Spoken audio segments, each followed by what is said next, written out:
മനുഷ്യവർഗത്തിൻ്റെ പാപമോചനത്തിനു വേണ്ടി മരക്കുരിശിൽ മരിച്ച് കല്ലറയിലടക്കപ്പെട്ട് മൂന്നാം നാൾ മരണത്തെ ജയിച്ചുയർത്തെഴുന്നേറ്റ് സ്വർഗത്തിൽ ഇന്നും വാഴുന്ന രാജാതിരാജാവും കർത്താതികർത്താവുമായ യേശുക്രിസ്തുവിൻ്റെ അതുല്യമായ നാമത്തിൽ ഞങ്ങളെ കേൾക്കുന്ന എല്ലാവർക്കും സ്നേഹവന്ദനങ്ങൾ. കഴിഞ്ഞ കുറച്ചു കാലങ്ങളായി സോഷ്യൽ മീഡിയയിൽ ഒരു പ്രത്യേകതരം പുരോഗമന രാഷ്ട്രീയക്കാരുടെ വിളയാട്ടമാണ്. പുറമെ ലിബറലിസത്തിൻ്റെയും സാമ്രാജ്യത്വ വിരുദ്ധതയുടെയും കുപ്പായം അവരിട്ടിട്ടുണ്ടായിരിക്കും.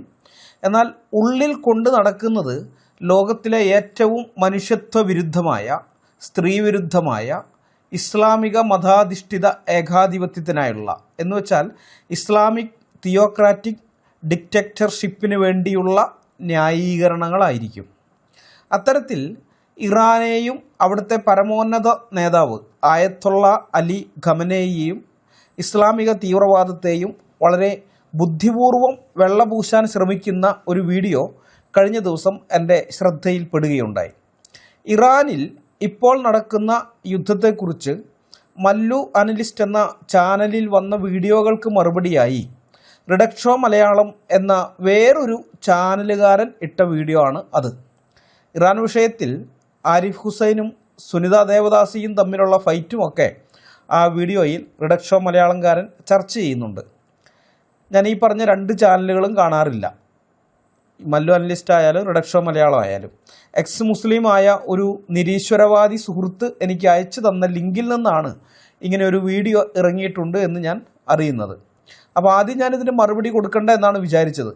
കാരണം അത് അധികം വ്യൂവേഴ്സ് ഒന്നും ഉള്ള ചാനലല്ല ഈ റിഡക്ഷോ മലയാളം എന്നുള്ളത്. കഴിഞ്ഞ 3 മാസത്തിനിടയിലുള്ള അവരുടെ വീഡിയോകളുടെ വ്യൂസ് നോക്കിയപ്പോൾ 5000 വ്യൂസിന് മുകളിൽ കിട്ടിയ ഒരു വീഡിയോ പോലും അതിൽ ഇല്ലയെന്ന് കണ്ടു. ഇപ്പോൾ ഇറക്കിയ, അതായത് ഞാൻ മറുപടി പറയാൻ പോകുന്ന വീഡിയോയുടെ വ്യൂസ് 10000-ന് മുകളിൽ പോയിട്ടുണ്ട്. ആ ഒരു വീഡിയോയ്ക്ക് മാത്രമേ ഈ 3 മാസത്തിനിടയിൽ ഒരു 5000-ന് മുകളിലുള്ള വ്യൂസ് കിട്ടിയിട്ടുള്ളൂ. മാത്രമല്ല ആ ചാനലിൽ ഒറ്റ വീഡിയോയ്ക്ക് പോലും 50000-ന് മുകളിൽ വ്യൂസ് കിട്ടിയിട്ടുമില്ല. അപ്പോൾ അങ്ങനെയുള്ള ഒരു ചാനലിലെ വീഡിയോയ്ക്കെതിരെ ഖണ്ഡന വീഡിയോ നമ്മൾ ഇറക്കിയാൽ ആ ചാനലിന് നമ്മളായിട്ട് പരസ്യം കൊടുക്കുന്നത് പോലെയാകും.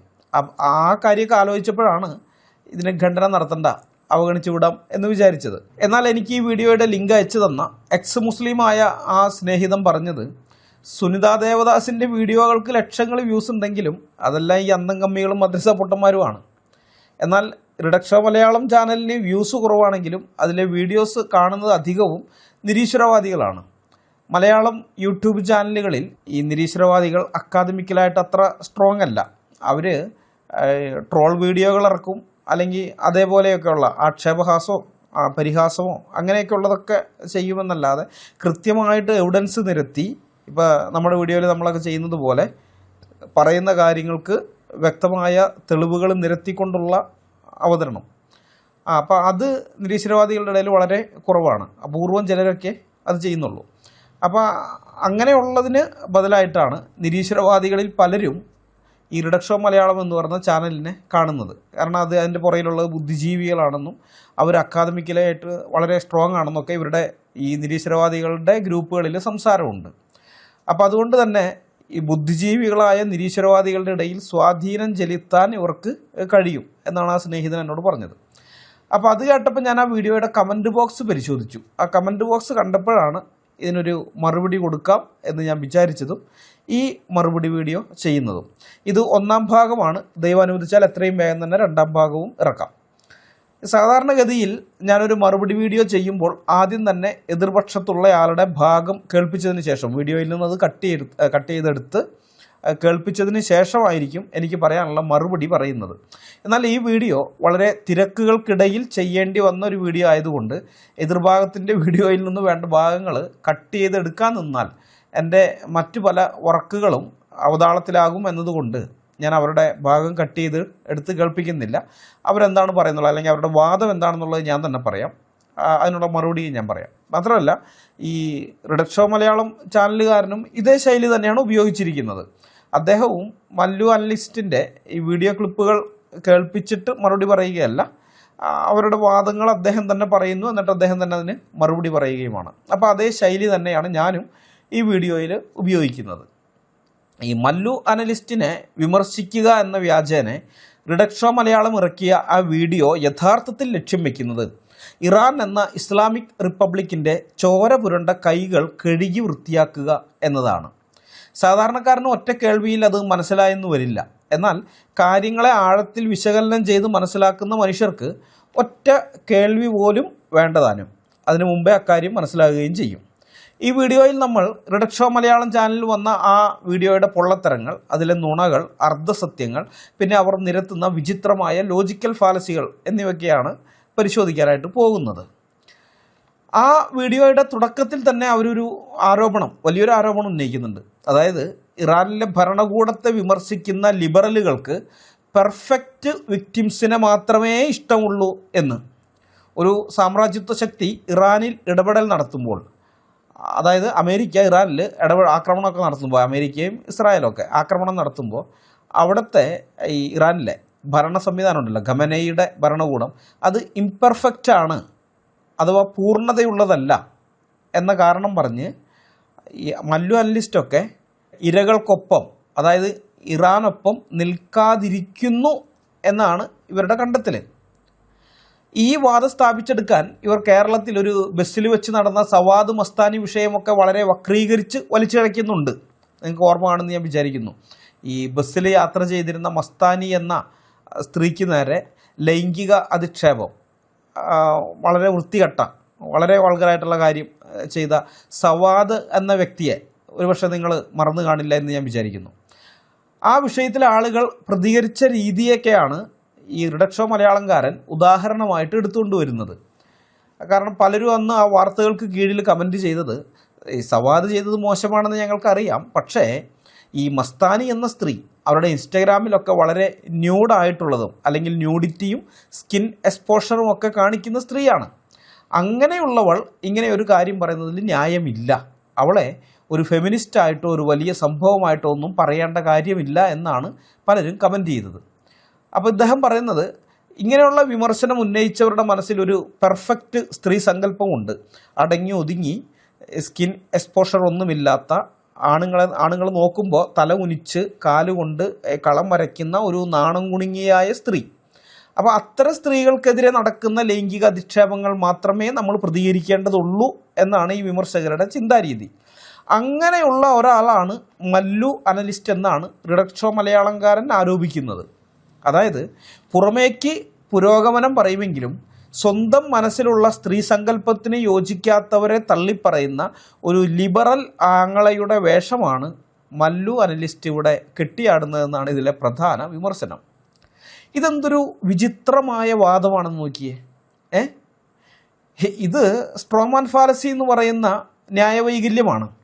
ഒരാളുടെ യഥാർത്ഥ വാദത്തെ നേരിടുന്നതിന് പകരം ആ വാദത്തെ വളച്ചൊടിച്ചോ പർവ്വതീകരിച്ചോ അതീവ ദുർബലമായ മറ്റൊരു രൂപത്തിലാക്കി അതിനെ എതിർക്കുന്ന രീതിയാണ് സ്ട്രോമാൻ ഫാലസി. അതായത് ഒരാൾ ഒരിക്കലും പറയാത്ത ഒരു കാര്യം അയാൾ പറഞ്ഞതായി വരുത്തി തീർക്കുക, എന്നിട്ട് ആ വ്യാജവാദത്തെ ആക്രമിച്ച് തോൽപ്പിച്ച് സ്വയം വിജയിച്ചതായി പ്രഖ്യാപിക്കുക. ഇറാനിലെ ഖമനേയുടെ ഭരണത്തെയും അവിടുത്തെ സ്ത്രീവിരുദ്ധമായ നിർബന്ധിത ഹിജാബ് നിയമങ്ങളെയും വിമർശിക്കുന്നവർ ആരും തന്നെ അമേരിക്ക ഇറാനിൽ ബോംബിട്ട് സാധാരണക്കാരെ കൊല്ലണം എന്നൊന്നും പറയുന്നില്ല.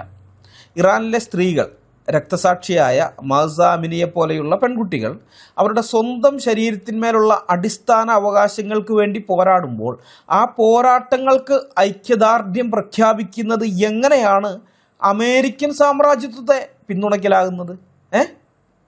ഇറാനിലെ വ്യവസ്ഥിതിയെ വിമർശിക്കുന്നത് അമേരിക്കൻ അധിനിവേശത്തെ പിന്തുണയ്ക്കലാണെന്ന് സ്ഥാപിക്കുന്നത് ഒരു സ്ട്രോമാൻ ഫാലസിയാണ്. അങ്ങനെയുള്ളൊരു വാദമാണ്, വൈക്കോൽ മനുഷ്യനെ നിർത്തിയിട്ടുള്ള വാദം. റിഡക്ഷോ മലയാളം പറയുന്ന ലോജിക്ക് അനുസരിച്ച് ഇറാനിലെ ഭരണകൂടം തങ്ങളുടെ പൗരന്മാരെ 9, 10, 12 വയസ്സുള്ള പെൺകുട്ടികളെ തല്ലിക്കൊല്ലുന്നത് നമ്മൾ കണ്ടില്ലെന്ന് നടിക്കണം. കാരണം അമേരിക്ക സാമ്രാജ്യത്വ ശക്തിയാണ്. ഇറാനാണെങ്കിൽ അമേരിക്കയെ എതിർക്കുന്ന രാജ്യമാണ്, സാമ്രാജ്യത്വത്തെ എതിർക്കുന്ന രാജ്യം. അതിനാൽ ഈ അമേരിക്കൻ സാമ്രാജ്യത്വത്തെ എതിർക്കുന്ന ഇറാൻ ചെയ്യുന്നതെല്ലാം ശരിയാണ്, നമ്മളത് സമ്മതിച്ചു കൊടുത്തേക്കണം. ഇതെന്തൊരു ന്യായീകരണമാണ്, എനിക്ക് മനസ്സിലാകുന്നില്ല. ഒക്ടോബർ 7 പലസ്തീനികളുടെ ക്രൂരതകളെക്കുറിച്ച് എം സ്വരാജ് പറഞ്ഞത് നിങ്ങൾക്ക് ഓർമ്മയുണ്ടാകുമല്ലോ.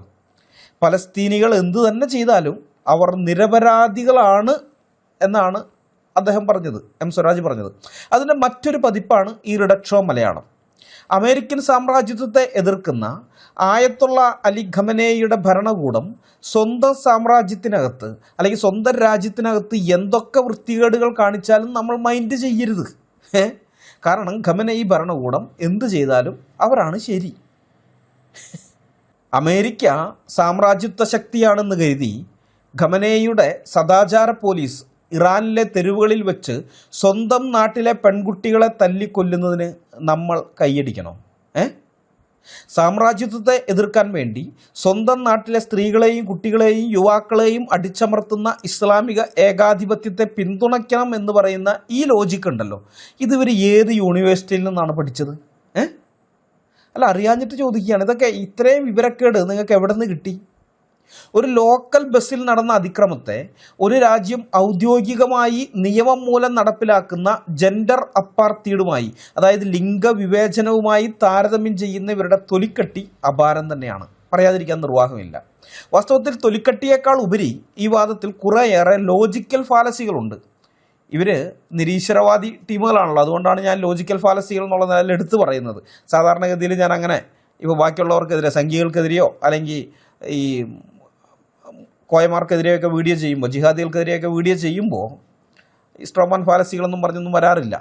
കാരണം അത് വേറെ ടൈപ്പാണ്. എന്നാൽ ഇവരങ്ങനെയല്ല, ഇവർ നിരീശ്വരവാദികളാണ്, യുക്തിവാദികൾ. നിരീശ്വരവാദികൾ പോട്ടെ, യുക്തിവാദികളെന്ന് പറഞ്ഞ് നടക്കുന്ന ആൾക്കാരാണ്.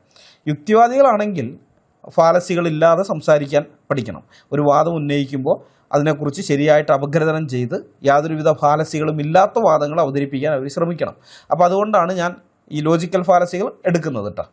ഇതിൽ ഒന്നാമത്തെ ലോജിക്കൽ ഫാലസി എന്ന് പറയുന്നത് സ്ട്രോമാൻ ഫാലസി തന്നെയാണ്. ഇറാൻ ഒരു പെർഫെക്റ്റ് വിക്ടിം അല്ല എന്ന് മല്ലു അനലിസ്റ്റ് തൻ്റെ വീഡിയോയിൽ പറഞ്ഞിട്ടുണ്ടോ? അങ്ങനെ ഒരു വാദം ഇല്ല. അപ്പോൾ അവർ പറയാത്ത കാര്യം അവരുടെ മേലെ റിഡക്ഷോ മലയാളം ആരോപിക്കുകയാണ്. മനസ്സിലായോ? ഒരാൾ പറയാത്ത കാര്യം അയാളുടെ മേലെ ആരോപിച്ചിട്ട് അതിന് മറുപടി പറയുന്നതാണ് ഈ സ്ട്രോമാൻ ഫാലസി. രണ്ടാമത്തേത് ഫാൾസ് എക്വിവലൻസ് എന്ന ലോജിക്കൽ ഫാലസിയാണ്. അതായത് രണ്ട് വ്യത്യസ്ത കാര്യങ്ങൾ തമ്മിൽ എന്തെങ്കിലും ഒരു ചെറിയ സാമ്യം ഉണ്ടെന്ന കാരണത്താൽ അവ രണ്ടും ഒരുപോലെയാണെന്ന് വാദിക്കുന്ന രീതിയാണിത്. ഒരു വ്യക്തിയോ ചെറിയൊരു കൂട്ടമോ ചെയ്യുന്ന ക്രിമിനൽ പ്രവൃത്തിയെ ഒരു രാജ്യം മുഴുവനും ഭരണഘടനയോ നിയമമോ ഉപയോഗിച്ച് പൗരന്മാരെ അടിച്ചമർത്തുന്ന വ്യവസ്ഥാപിത സംവിധാനവുമായിട്ട് തുലനം ചെയ്യുകയാണ് ഇവിടെ റിഡക്ഷോ മലയാളം ചെയ്യുന്നത്. ആദ്യത്തേത് നിയമവിരുദ്ധമായ പ്രവൃത്തിയാണ്, അതിന് ശിക്ഷയുണ്ടാകും. എന്നാൽ രണ്ടാമത്തേത് നിയമം വഴി അടിച്ചേൽപ്പിക്കുന്നതാണ്. ഇവയുടെ പ്രത്യാഘാതവും വ്യാപ്തിയും തികച്ചും വ്യത്യസ്തമായതിനാൽ ഇവയെ തമ്മിൽ തുലനം ചെയ്യുന്നത് യുക്തിപരമായി തെറ്റാണ്. മൂന്നാമത്തെ ലോജിക്കൽ ഫാലസി ഫാൾസ് അനാലജി എന്നതാണ്. താരതമ്യം ചെയ്യാനായി എടുക്കുന്ന രണ്ട് കാര്യങ്ങൾ തമ്മിൽ അടിസ്ഥാനപരമായ വ്യത്യാസങ്ങൾ ഉള്ളപ്പോൾ അവയെ ഒരേ തട്ടിൽ വെച്ച് അളക്കുന്നതാണ് ഈ ഫാലസി. ഒരു ബസ്സിലെ അതിക്രമം എന്നത് ആ രാജ്യത്തെ നിയമവ്യവസ്ഥയുടെ പരാജയമോ അല്ലെങ്കിൽ ഒരു വ്യക്തിയുടെ സ്വഭാവദൂഷ്യമോ ആകാം. എന്നാൽ ജെൻഡർ അപ്പാർത്തീഡ് എന്നത് സ്ത്രീകളെ മനുഷ്യരായി പോലും പരിഗണിക്കാത്ത രീതിയിൽ നിയമങ്ങൾ നിർമ്മിക്കുന്ന ഭരണകൂട ഭീകരതയാണ്. ഇവ രണ്ടിനെയും ഒരേ ഗണത്തിൽ പെടുത്തുന്നത് വഴി ലിംഗവിവേചനം എന്ന വലിയ ക്രൂരതയുടെ തീവ്രത കുറച്ചു കാണിക്കാനോ അല്ലെങ്കിൽ ചെറിയൊരു സംഭവത്തെ അമിതമായി പർവ്വതീകരിക്കാനോ ആണ് ചർച്ചകളിൽ ഈ തന്ത്രം ഉപയോഗിക്കാറുള്ളത്. അതുതന്നെയാണ് ഇവിടെ റിഡക്ഷോ മലയാളവും ചെയ്തിരിക്കുന്നത്.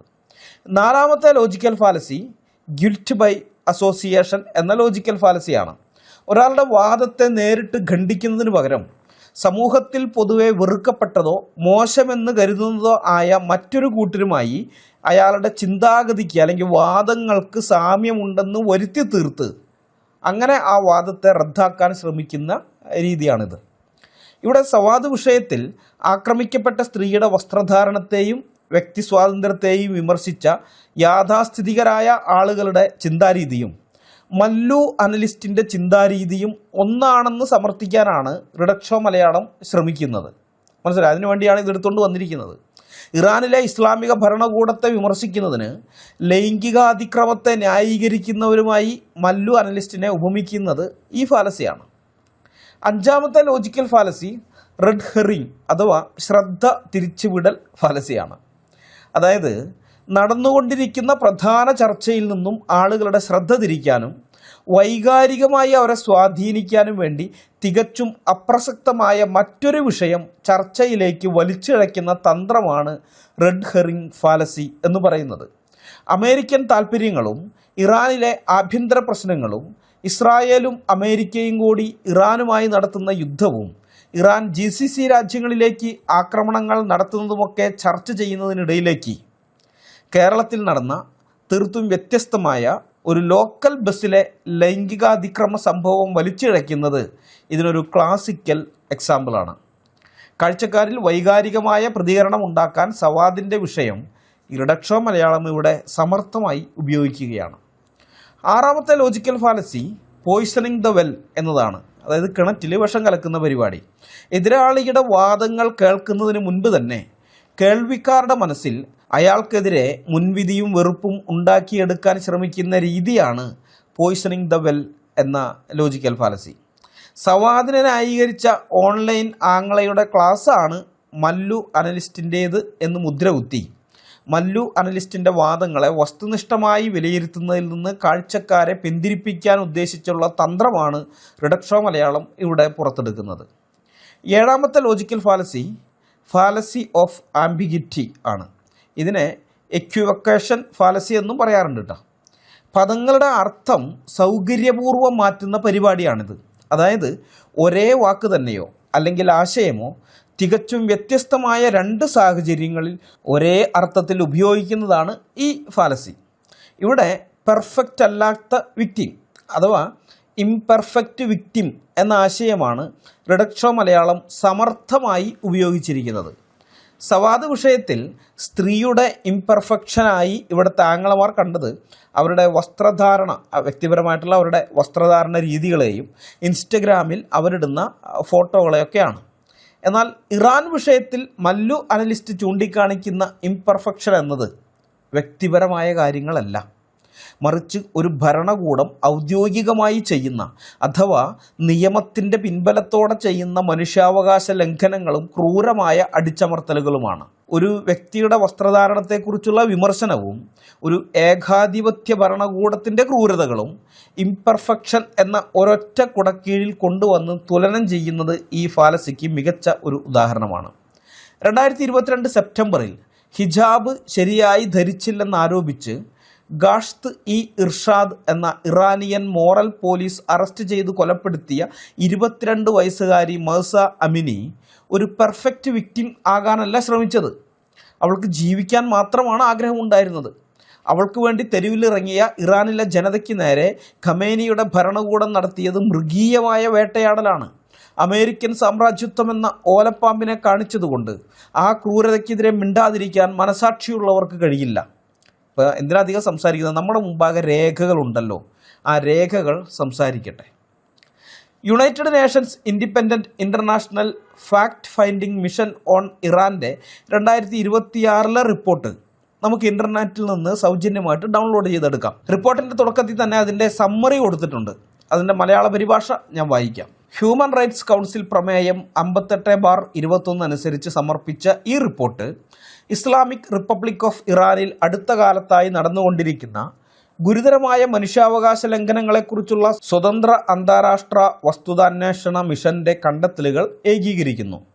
2025 ജൂണിലെ യുദ്ധത്തെ തുടർന്നുണ്ടായ അടിച്ചമർത്തലുകൾ, 2025 രേഖപ്പെടുത്തിയ വധശിക്ഷകളിലെ വലിയ വർധനവ്, കുറ്റവാളികൾക്ക് ശിക്ഷ ലഭിക്കാത്ത സാഹചര്യം, സ്ത്രീകൾക്കും പെൺകുട്ടികൾക്കും ന്യൂനപക്ഷങ്ങൾക്കുമെതിരെയുള്ള വ്യവസ്ഥാപിതമായ വിവേചനം എന്നിവ ഇതിൽ ഉൾപ്പെടുന്നു. കൂടാതെ 2025 ഡിസംബർ 28 ആരംഭിച്ച പ്രതിഷേധങ്ങളുടെ പശ്ചാത്തലത്തിൽ നടന്നേക്കാവുന്ന ഗുരുതരമായ മനുഷ്യാവകാശ ലംഘനങ്ങളെയും അന്താരാഷ്ട്ര നിയമപ്രകാരമുള്ള കുറ്റകൃത്യങ്ങളെയും കുറിച്ചുള്ള വിശ്വസനീയമായ ആരോപണങ്ങളിൽ മിഷൻ നടത്തുന്ന അന്വേഷണത്തിൻ്റെ ഏറ്റവും പുതിയ വിവരങ്ങളും ഇതിലുണ്ട്. ഇത് ആ റിപ്പോർട്ടിൻ്റെ സമ്മറിയാണ്. റിപ്പോർട്ടിൻ്റെ ഉള്ളടക്കം നാം പരിശോധിച്ചാൽ കാണുന്ന ചില വിവരങ്ങൾ നോക്കാം. ഈ ഇസ്രായേലിനെതിരെയുള്ള ഇറാൻ്റെ ചാരപ്രവർത്തനങ്ങളും രഹസ്യാന്വേഷണ നീക്കങ്ങളും ഏകോപിപ്പിക്കുന്നത് ഇറാനിലെ കുപ്രസിദ്ധമായ എവിൻ ജയിൽ കോമ്പൗണ്ടിനുള്ളിൽ വെച്ചാണ് എന്ന് പറഞ്ഞ് ഇസ്രായേൽ സൈന്യം എവിൻ ജയിലിനെ ആക്രമിച്ചിരുന്നു. അപ്പോൾ നമുക്കറിയാം, ഈ ജയിലെന്ന് പറയുന്നത് ഒരു സിവിലിയൻ ബിൽഡിങ്ങാണ്. അതിനകത്ത് പട്ടാളക്കാരൊന്നുമല്ലോ താമസിക്കുന്നത്. അപ്പോൾ ഒരു സിവിലിയൻ ബിൽഡിങ്ങിനെ ഇസ്രായേൽ ആക്രമിച്ചു. അപ്പോൾ ഈ അന്വേഷണ റിപ്പോർട്ടിൻ്റെ 138ാമത്തെ ഖണ്ഡികയിൽ അക്കാര്യം പറയുന്നുണ്ട്. ഞാനത് വായിക്കാം. എവിൻ ജയിൽ കോമ്പൗണ്ടിന് നേരെയുണ്ടായ ആക്രമണവുമായി ബന്ധപ്പെട്ട് ഒരു സിവിൽ വസ്തുവിന് നേരെ ബോധപൂർവം ആക്രമണം നടത്തിയതിലൂടെ ഇസ്രായേൽ യുദ്ധക്കുറ്റം ചെയ്തതായി മിഷൻ കണ്ടെത്തുന്നു. അപ്പോൾ ഈ UN-ന്റെ ഈ വസ്തുതാന്വേഷണ മിഷൻ പറയുന്നത് ഇസ്രായേൽ യുദ്ധക്കുറ്റം ചെയ്തിട്ടുണ്ട് എന്നുള്ളതാണ്. അതിന് പക്ഷേ ഇസ്രായേലിന് പറയാനൊരു ന്യായമുണ്ട്. അവർക്കെതിരെയുള്ള ചാരപ്രവർത്തനങ്ങളും മറ്റ് രഹസ്യാന്വേഷണ പ്രവർത്തനങ്ങളും ഒക്കെ ഏകോപിപ്പിക്കുന്നത് ഈ ജയിലിൻ്റെ കോമ്പൗണ്ടിനകത്ത് വെച്ചിട്ടാണ്. അത് ചിലപ്പോൾ ഭൂമിക്ക് അടിയിലാകാം, അല്ലെങ്കിൽ വേറെ ഏതെങ്കിലും ബിൽഡിംഗ് ആകാം. ഏതായാലും അതിനകത്ത് വെച്ചാണ്. അതുകൊണ്ടാണ് ഞങ്ങൾ അതിനെ ആക്രമിച്ചതെന്ന് പറയാനൊരു ന്യായമുണ്ട്. എന്നാൽ ഈ ഇറാൻ ചെയ്യുന്ന യുദ്ധക്കുറ്റങ്ങളോ? ഇറാൻ പറയാൻ വല്ല ന്യായമുണ്ടോ? ഇറാൻ ഇസ്രായേലിലേക്ക് ക്ലസ്റ്റർ ബോംബുകളാണ് അയക്കുന്നത്. ക്ലസ്റ്റർ ബോംബുകൾ അത് സിവിലിയൻസ് മേഖലകളിലേക്ക്, അത് പ്രത്യേകം ഓർക്കണം, സിവിലിയൻസിനിടയിലേക്ക് കന്നാഭിന്ന അയക്കുകയാണ് അവർ. ഇനി ഇസ്രായേലിനെ വിട്, അതിപ്പോൾ ഇസ്രായേൽ ഒരു യുദ്ധം നടക്കുകയാണല്ലോ. അപ്പോൾ പിന്നെ ഇസ്രായേലിലെ അകത്തുള്ള അല്ലെങ്കിൽ തന്നെ യഹൂദന്മാരെ കൊല്ലാൻ നടക്കുന്നവരാണ്. അപ്പോൾ യുദ്ധം വരുമ്പോൾ യഹൂദന്മാരെ കൊല്ലാൻ കൂടുതൽ ശ്രമിക്കും. അപ്പോൾ അത് പോട്ടെന്ന് വയ്ക്കാം. എന്നാൽ അവിടെയുള്ള GCC രാജ്യങ്ങളോ? GCC രാജ്യങ്ങൾ അത് ഇസ്ലാമിക രാജ്യങ്ങൾ തന്നെയാണല്ലോ. അവിടേക്കും ഇറാൻ ഇടതടവില്ലാതെ മിസൈലുകളും ഡ്രോണുകളും അയക്കുന്നുണ്ട്. മനസ്സിലായേ? ഇഷ്ടം പോലെ ചെയ്യുന്നുണ്ട്. ഈ സിവിലിയൻസിനിടയിലേക്ക് സിവിലിയൻ ബിൽഡിങ്ങുകൾ പലതും ആക്രമിക്കുന്നു, പല സിവിലിയൻസ് കൊല്ലപ്പെടുന്നുമുണ്ട്. അപ്പോൾ അത് യുദ്ധക്കുറ്റമല്ലേ? ആണ്, യുദ്ധക്കുറ്റമാണ്. അത് യുദ്ധം വരുന്ന സമയത്ത് ഈ ധർമ്മയുദ്ധം എന്ന് പറയുന്ന യുദ്ധം ഇല്ല, ചുമ്മാ പറയാമെന്നേ ഉള്ളൂ. യുദ്ധം അധാർമികം തന്നെയാണ്, എല്ലാ കൊള്ളരുതായ്മയും കാണും. അപ്പോൾ അതുകൊണ്ട് ഈ ഇസ്രായേലിനെ യുദ്ധക്കുറ്റവാളിയായി ഈ മിഷൻ കണ്ടെത്തി അവരുടെ റിപ്പോർട്ടിൽ പറഞ്ഞിട്ടുണ്ടെന്ന് പറഞ്ഞ് തള്ളിമറിച്ച് വരണ്ട. ഇസ്രായേലിനേക്കാൾ അധികം യുദ്ധക്കുറ്റം ചെയ്തിട്ടുള്ളത് ഈ ഇറാനാണ്. ഏതായാലും ഈ 138ാമത്തെ ഖണ്ഡിക കഴിഞ്ഞ് അടുത്ത ഖണ്ഡിക 139ാമത്തെ ഖണ്ഡികയിൽ പറയുന്നൊരു കാര്യം അത് നമ്മൾ പ്രത്യേകം ശ്രദ്ധിക്കണം. ഇറാനിനകത്തുള്ള ഭരണകൂടം ഇറാനിയൻ ജനതയോട് ചെയ്യുന്ന ക്രൂരതകൾ അത് കേവലം ഇറാനിയൻസിനോട് മാത്രമുള്ളതല്ല, മനുഷ്യരാശിക്കെതിരായ കുറ്റകൃത്യങ്ങളാണ്. അതായത് ക്രൈംസ് എഗെയിൻസ്റ്റ് ഹ്യൂമാനിറ്റി എന്നാണ് പറയുന്നത്. അന്താരാഷ്ട്ര നിയമം അനുസരിച്ച്, പ്രത്യേകിച്ച് അന്താരാഷ്ട്ര ക്രിമിനൽ കോടതിയുടെ റോം ചട്ടക്കൂട് പ്രകാരം ഏതെങ്കിലും ഒരു ജനവിഭാഗത്തിന് നേരെ ആസൂത്രിതമായും വ്യാപകമായും നടത്തുന്ന ക്രൂരമായ അക്രമങ്ങളെയാണ് മനുഷ്യരാശിക്കെതിരായ കുറ്റകൃത്യങ്ങൾ എന്ന ഗണത്തിൽ പെടുത്തുന്നത്. വ്യക്തിപരമായ കുറ്റകൃത്യങ്ങളിൽ നിന്ന് വ്യത്യസ്തമായിട്ട് ഇതൊരു വലിയ ജനതയെ ആകെ ലക്ഷ്യം വെച്ചുള്ളതാണെന്നുള്ളതാണ് ഇതിൻ്റെ പ്രത്യേകത. അപ്പോൾ ഇതിൽ കൂട്ടക്കൊല, വംശഹത്യ, അടിമത്തം, നിർബന്ധിത നാടുകടത്തൽ, ക്രൂരമായ പീഡനങ്ങൾ, വർണ്ണവിവേചനം ഒക്കെ ഉൾപ്പെടുന്നുണ്ട്. ഇനിയും കുറേ കാര്യങ്ങളുണ്ട്, ഇത്രയും പറഞ്ഞതേ ഉള്ളൂ. ആ റിപ്പോർട്ടിൻ്റെ 139ാമത്തെ ഖണ്ഡികയിൽ പറയുന്നത് ഇങ്ങനെയാണ്, ഞാൻ വായിക്കാം. കൊലപാതകം, തടവ്, പീഡനം, ലൈംഗിക അതിക്രമം, ലിംഗപരമായ പീഡനം, നിർബന്ധിത തിരോധാനം, മറ്റ് മനുഷ്യത്വരഹിതമായ പ്രവൃത്തികൾ എന്നിങ്ങനെ ഇറാൻ നടത്തിയ നിരവധി മനുഷ്യാവകാശ ലംഘനങ്ങൾ മനുഷ്യരാശിക്കെതിരായ കുറ്റകൃത്യങ്ങളാണെന്നും മിഷൻ കണ്ടെത്തുന്നു. സ്ത്രീകൾ, വംശീയ മത ന്യൂനപക്ഷങ്ങൾ, മനുഷ്യാവകാശ പ്രവർത്തകർ, വിമതർ അല്ലെങ്കിൽ എതിർപ്പുള്ളവർ, സർക്കാരിനോട് എതിർപ്പുള്ളവർ എന്ന് കരുതപ്പെടുന്ന ആളുകൾ, ഇങ്ങനെയുള്ളവരൊക്കെ ഉൾപ്പെടുന്ന ഒരു സിവിൽ ജനവിഭാഗത്തിന് നേരെ വ്യാപകവും വ്യവസ്ഥാപിതവുമായ രീതിയിലാണ് ഈ ആക്രമണങ്ങൾ നടന്നത്. പീഡനങ്ങളിലൂടെ നേടിയെടുത്ത തെളിവുകളുടെ അടിസ്ഥാനത്തിലാണ് ജഡ്ജിമാർ വധശിക്ഷകൾ വിധിച്ചതെന്നും കൊലപാതകം, പീഡനം, വേട്ടയാടൽ തുടങ്ങിയ മനുഷ്യത്വവിരുദ്ധ കുറ്റകൃത്യങ്ങൾ ഉൾപ്പെട്ട കേസുകളിൽ നീതിയുക്തമായ വിചാരണയുടെ ഗുരുതരമായ ലംഘനങ്ങളാണ് നടന്നതെന്നും മിഷൻ വീണ്ടും കണ്ടെത്തുന്നു. ഈ കുറ്റകൃത്യങ്ങൾ ഏതെങ്കിലും വ്യക്തികൾക്ക് നേരെയുള്ള ഒറ്റപ്പെട്ട സംഭവങ്ങളല്ല എന്നോർക്കണം. പകരം സ്ത്രീകൾ, വംശീയ മത ന്യൂനപക്ഷങ്ങൾ, മനുഷ്യാവകാശ പ്രവർത്തകർ, സർക്കാരിനെ എതിർക്കുന്നവരോ അല്ലെങ്കിൽ വിമതരോ എന്ന് കരുതപ്പെടുന്നവർ എന്നീ സിവിലിയൻ ജനവിഭാഗങ്ങളെ ലക്ഷ്യം വെച്ചാണ് ഈ ആക്രമണമൊക്കെ നടന്നിരിക്കുന്നത്. മനസ്സിലായോ? ഈ കുറ്റകൃത്യങ്ങളെ നടന്നിരിക്കുന്നത് ഇതാണ് ഇതിൻ്റെ ഇത്. ഇനി ഇതിൽ ജുഡീഷ്യറിക്കും പങ്കാളിത്തമുണ്ട്, അതും റിപ്പോർട്ട് പറയുന്നുണ്ടല്ലോ, നമ്മൾ വായിച്ചില്ലേ. ഈ കോടതികൾ കുറ്റകൃത്യങ്ങൾക്ക് കൂട്ടുനിൽക്കുന്നതായിട്ടാണ് റിപ്പോർട്ടിൽ വ്യക്തമാക്കുന്നത്. ഈ തടവുകാരെ ശാരീരികമായി പീഡിപ്പിച്ച് അവരിൽ നിന്നും നിർബന്ധപൂർവം നേടിയെടുക്കുന്ന മൊഴികളുടെ അടിസ്ഥാനത്തിലാണ് ജഡ്ജിമാർ വധശിക്ഷകൾ വിധിക്കുന്നത്. കൊലപാതകവും പീഡനവും ഉൾപ്പെടുന്ന ഈ കേസുകളിൽ നീതിയുക്തമായ വിചാരണ, അതായത് ഫയർ ട്രയൽ, പൂർണ്ണമായും നിഷേധിക്കപ്പെട്ടിരുന്നു എന്ന് റിപ്പോർട്ട് പറയുന്നുണ്ട്. ഇനി 140ാമത്തെ ഖണ്ഡികയിലേക്ക് വരുമ്പോൾ അവിടെയും ഇറാനിയൻ ഭരണകൂടത്തിൻ്റെ മനുഷ്യരാശിക്കെതിരായ കുറ്റകൃത്യങ്ങളെക്കുറിച്ച് പറയുന്നുണ്ട്. ഞാനതും വായിക്കാം. ഇരകളുടെ സിവിലിയൻ സ്വഭാവവും കുറ്റകൃത്യങ്ങളുടെ കൂട്ടായ സ്വഭാവവും പരിഗണിക്കുമ്പോൾ ആക്രമണം ഒരു സിവിൽ ജനവിഭാഗത്തിന് നേരെയായിരുന്നുവെന്ന് മിഷൻ നിഗമനത്തിലെത്തുന്നു. ഇരകളുടെ എണ്ണവും വൈവിധ്യവും കുറ്റകൃത്യങ്ങളായി മാറുന്ന രീതിയിലുള്ള ലംഘനങ്ങൾ രാജ്യത്തുടനീളം ആവർത്തിക്കപ്പെടുന്നതും കണക്കിലെടുക്കുമ്പോൾ ഈ ആക്രമണം വ്യാപകമായിരുന്നു. കുറ്റകൃത്യങ്ങളുടെ സംഘടിത സ്വഭാവവും അവ യാദൃശ്ചികമായി സംഭവിക്കാനുള്ള സാധ്യതയില്ലായ്മയും കാരണം ഈ ആക്രമണം വ്യവസ്ഥാപിതമായിരുന്നു. അവസാനമായി ജുഡീഷ്യറി ഉൾപ്പെടെയുള്ള ഔദ്യോഗിക പ്രസ്താവനകൾ, കോടതി വിധികൾ, കുറ്റവാളികൾക്ക് ശിക്ഷ ലഭിക്കാത്ത സാഹചര്യം, നിയമലംഘനങ്ങളെ അപലപിക്കുന്നതിൽ ഭരണകൂടത്തിനുണ്ടായ പരാജയം എന്നിവയിൽ പ്രതിഫലിക്കുന്ന ഈ ഭരണകൂട നയത്തിൻ്റെ ഭാഗമായാണ് ഈ പ്രവൃത്തികൾ നടന്നതെന്ന് മിഷൻ അനുമാനിക്കുന്നു. സുരക്ഷാ രഹസ്യാന്വേഷണ വിഭാഗങ്ങളും ജുഡീഷ്യറിയും ഉൾപ്പെടെയുള്ള വിവിധ സർക്കാർ സംവിധാനങ്ങൾ ഈ പ്രവൃത്തികൾ ആസൂത്രണം ചെയ്യുകയും നയിക്കുകയും ഏകോപിപ്പിക്കുകയും ചെയ്തു. ഇതിനായി ഗണ്യമായ സർക്കാർ വിഭവങ്ങൾ നിക്ഷേപിക്കപ്പെട്ടു. ഈ ഖണ്ഡിക ഇറാൻ ഭരണകൂടത്തിൻ്റെ അടിച്ചമർത്തൽ യന്ത്രം എങ്ങനെയാണ് പ്രവർത്തിക്കുന്നതെന്ന് കൃത്യമായി നമ്മുടെ മുമ്പിൽ വരച്ചു കാട്ടുന്നുണ്ട്. ഇതിലെ 3 പ്രധാന വസ്തുതകൾ ശ്രദ്ധേയമാണ്. ഒന്ന്, ആസൂത്രിതമായ വേട്ട. ഇത് കേവലം ഒറ്റപ്പെട്ട സംഭവങ്ങളല്ല, മറിച്ച് കൃത്യമായി പ്ലാൻ ചെയ്ത ഒന്നാണ്. ഒരു ഭരണകൂടം ജുഡീഷ്യറിയും ഇൻ്റലിജൻസും അടക്കമുള്ള അതിൻ്റെ സകല സംവിധാനങ്ങളും ഉപയോഗിച്ച് സ്വന്തം ജനതയ്ക്കെതിരെ പട നയിക്കുന്നതിനെയാണ് സിസ്റ്റമാറ്റിക് എന്നിവിടെ വിശേഷിപ്പിച്ചിരിക്കുന്നത്. രണ്ടാമത്തേത് ജുഡീഷ്യറിയുടെ വീഴ്ചയാണ്. നീതി നടപ്പാക്കേണ്ട കോടതികൾ തന്നെ കൊലക്കയർ ഒരുക്കുന്നതിൽ പങ്കാളികളാകുന്നത് ഈ റിപ്പോർട്ടിലെ ഏറ്റവും രൂക്ഷമായ കണ്ടെത്തലാണ്. അതായത് വധശിക്ഷകൾ പോലും ഒരു ഭരണകൂട നയത്തിൻ്റെ ഭാഗമായിട്ട് മാറുകയാണ്. മനസ്സിലായോ? ഇനി മൂന്നാമത്തെ കാര്യം എന്ന് പറയുന്നത് ശിക്ഷാമുക്തിയുടെ കവചമാണ്. അതായത് കുറ്റവാളികളെ സംരക്ഷിക്കുന്ന അവസ്ഥയാണ് ഇറാനിലുള്ളത്. നിരപരാധികളെ അകത്തിടുന്നുണ്ട്, കൊല്ലുന്നുമുണ്ട്. എന്നാൽ കുറ്റവാളികളായിരിക്കുന്നവർക്ക് യാതൊരു ശിക്ഷയുമില്ല, അവർക്ക് വെളിയിലിറങ്ങി നടക്കാം. അപ്പോൾ അതാണ് ഇവിടെ പറഞ്ഞിരിക്കുന്നത്. കുറ്റവാളികളെ സംരക്ഷിക്കുന്ന ഈ അവസ്ഥയുണ്ട്. അത് ഭരണകൂടം തന്നെ ആ ക്രൂരതകൾക്ക് ഔദ്യോഗികമായി പച്ചക്കൊടി വീശുന്നു എന്നതിൻ്റെ വ്യക്തമായ തെളിവാണ്. മനസ്സിലായോ? ചുരുക്കി പറയുകയാണെങ്കിൽ ഈ സാധാരണക്കാരെ, പ്രത്യേകിച്ച് സ്ത്രീകളെയും ന്യൂനപക്ഷങ്ങളെയും ഭയപ്പെടുത്തി ഭരിക്കുക എന്നത് ഇറാനിലെ ഭരണകൂടത്തിൻ്റെ ഔദ്യോഗിക നയമായിട്ട് മാറിയിരിക്കുകയാണ്. അതാണ് ആ റിപ്പോർട്ടിൽ പറയുന്നത്. ആ റിപ്പോർട്ടിൻ്റെ ഖണ്ഡിക 141 പറയുന്ന അന്താരാഷ്ട്ര അടിച്ചമർത്തൽ എന്നത് വളരെ ഗൗരവതരമായ ഒരു വിഷയമാണ്.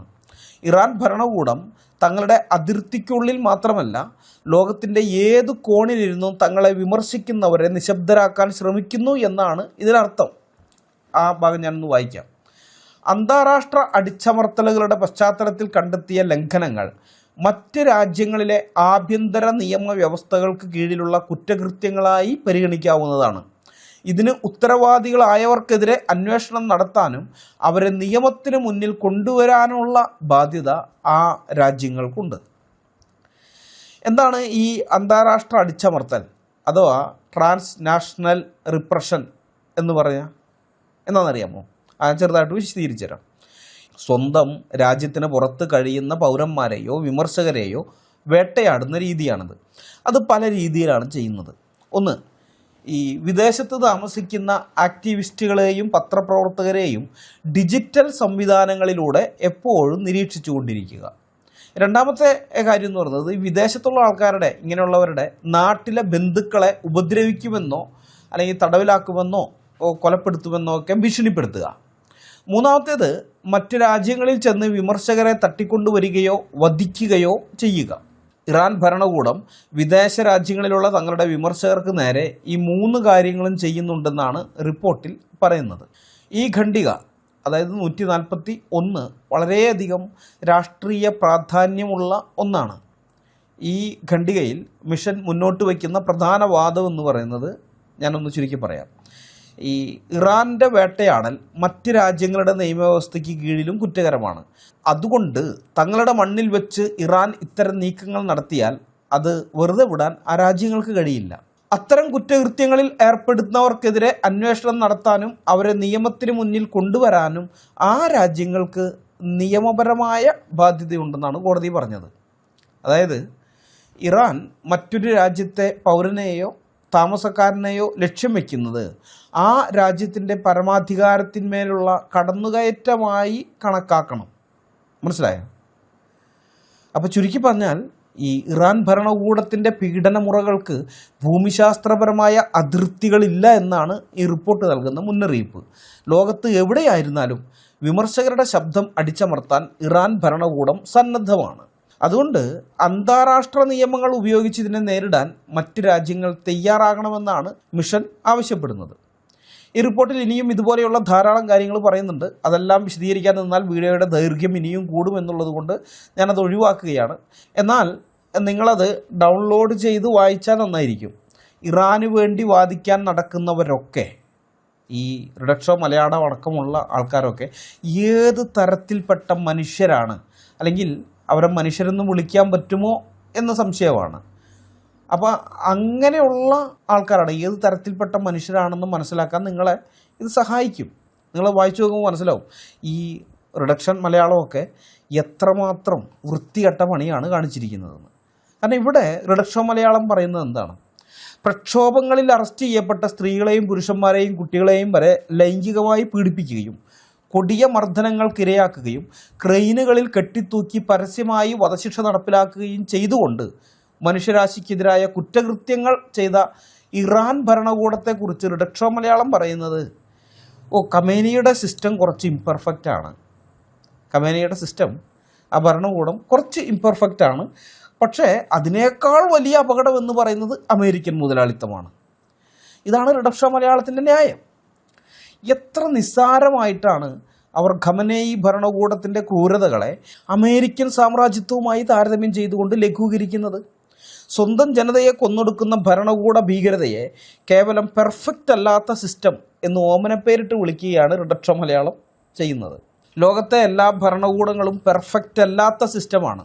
ലോകത്ത് ഏത് ഭരണകൂടമാണ് 100% പെർഫെക്റ്റ് ആയിട്ടുള്ളത്? ഒരെണ്ണം പോലും ഇല്ല. എല്ലാ സിസ്റ്റവും ഏതെങ്കിലും തരത്തിൽ ഇംപെർഫെക്റ്റ് ആയിരിക്കും. അതുപോലെ ഒരു ഇംപെർഫെക്റ്റായ സിസ്റ്റം മാത്രമാണ് ഇറാൻ എന്നാണ് റിഡക്ഷോ മലയാളം വാദിക്കുന്നത്. റിഡക്ഷോ മലയാളത്തിൻ്റെ ഈ വാദം വെറുമൊരു നിഷ്കളങ്കമായ അഭിപ്രായ പ്രകടനമല്ല, മറിച്ച് കൊടിയ ഭരണകൂട ഭീകരതയ്ക്ക് കുടപിടിക്കുന്ന തികഞ്ഞ ബൗദ്ധിക പാപ്പരത്വമാണ്. സാമ്രാജ്യത്വ വിരുദ്ധത എന്ന പുതപ്പിനുള്ളിൽ ഒളിപ്പിച്ചു വെച്ച് സ്വന്തം ജനതയെ കൊന്നൊടുക്കുന്ന ഒരു ഫാസിസ്റ്റ് ഭരണകൂടത്തെ വെള്ളപൂശാനുള്ള അവരുടെ ശ്രമം അത് തികച്ചും അപഹാസ്യമാണ്. വ്യർത്ഥ ശ്രമം എന്ന് പറയണം, വെറും ശ്രമമല്ല, വ്യർത്ഥമായിട്ടുള്ള അവരുടെ പരിശ്രമമാണ്. ഒരു കാര്യവുമില്ല. ഏതായാലും അവരുടെ ഈ വാദവും ലോജിക്കൽ ഫാലസികൾ നിറഞ്ഞതാണ്. അത് നമുക്ക് ചിലത് നോക്കാം. ഒന്ന്, ഫാൾസ് ഇക്വലൻസ്, അതായത് തെറ്റായ തുല്യതപ്പെടുത്തൽ.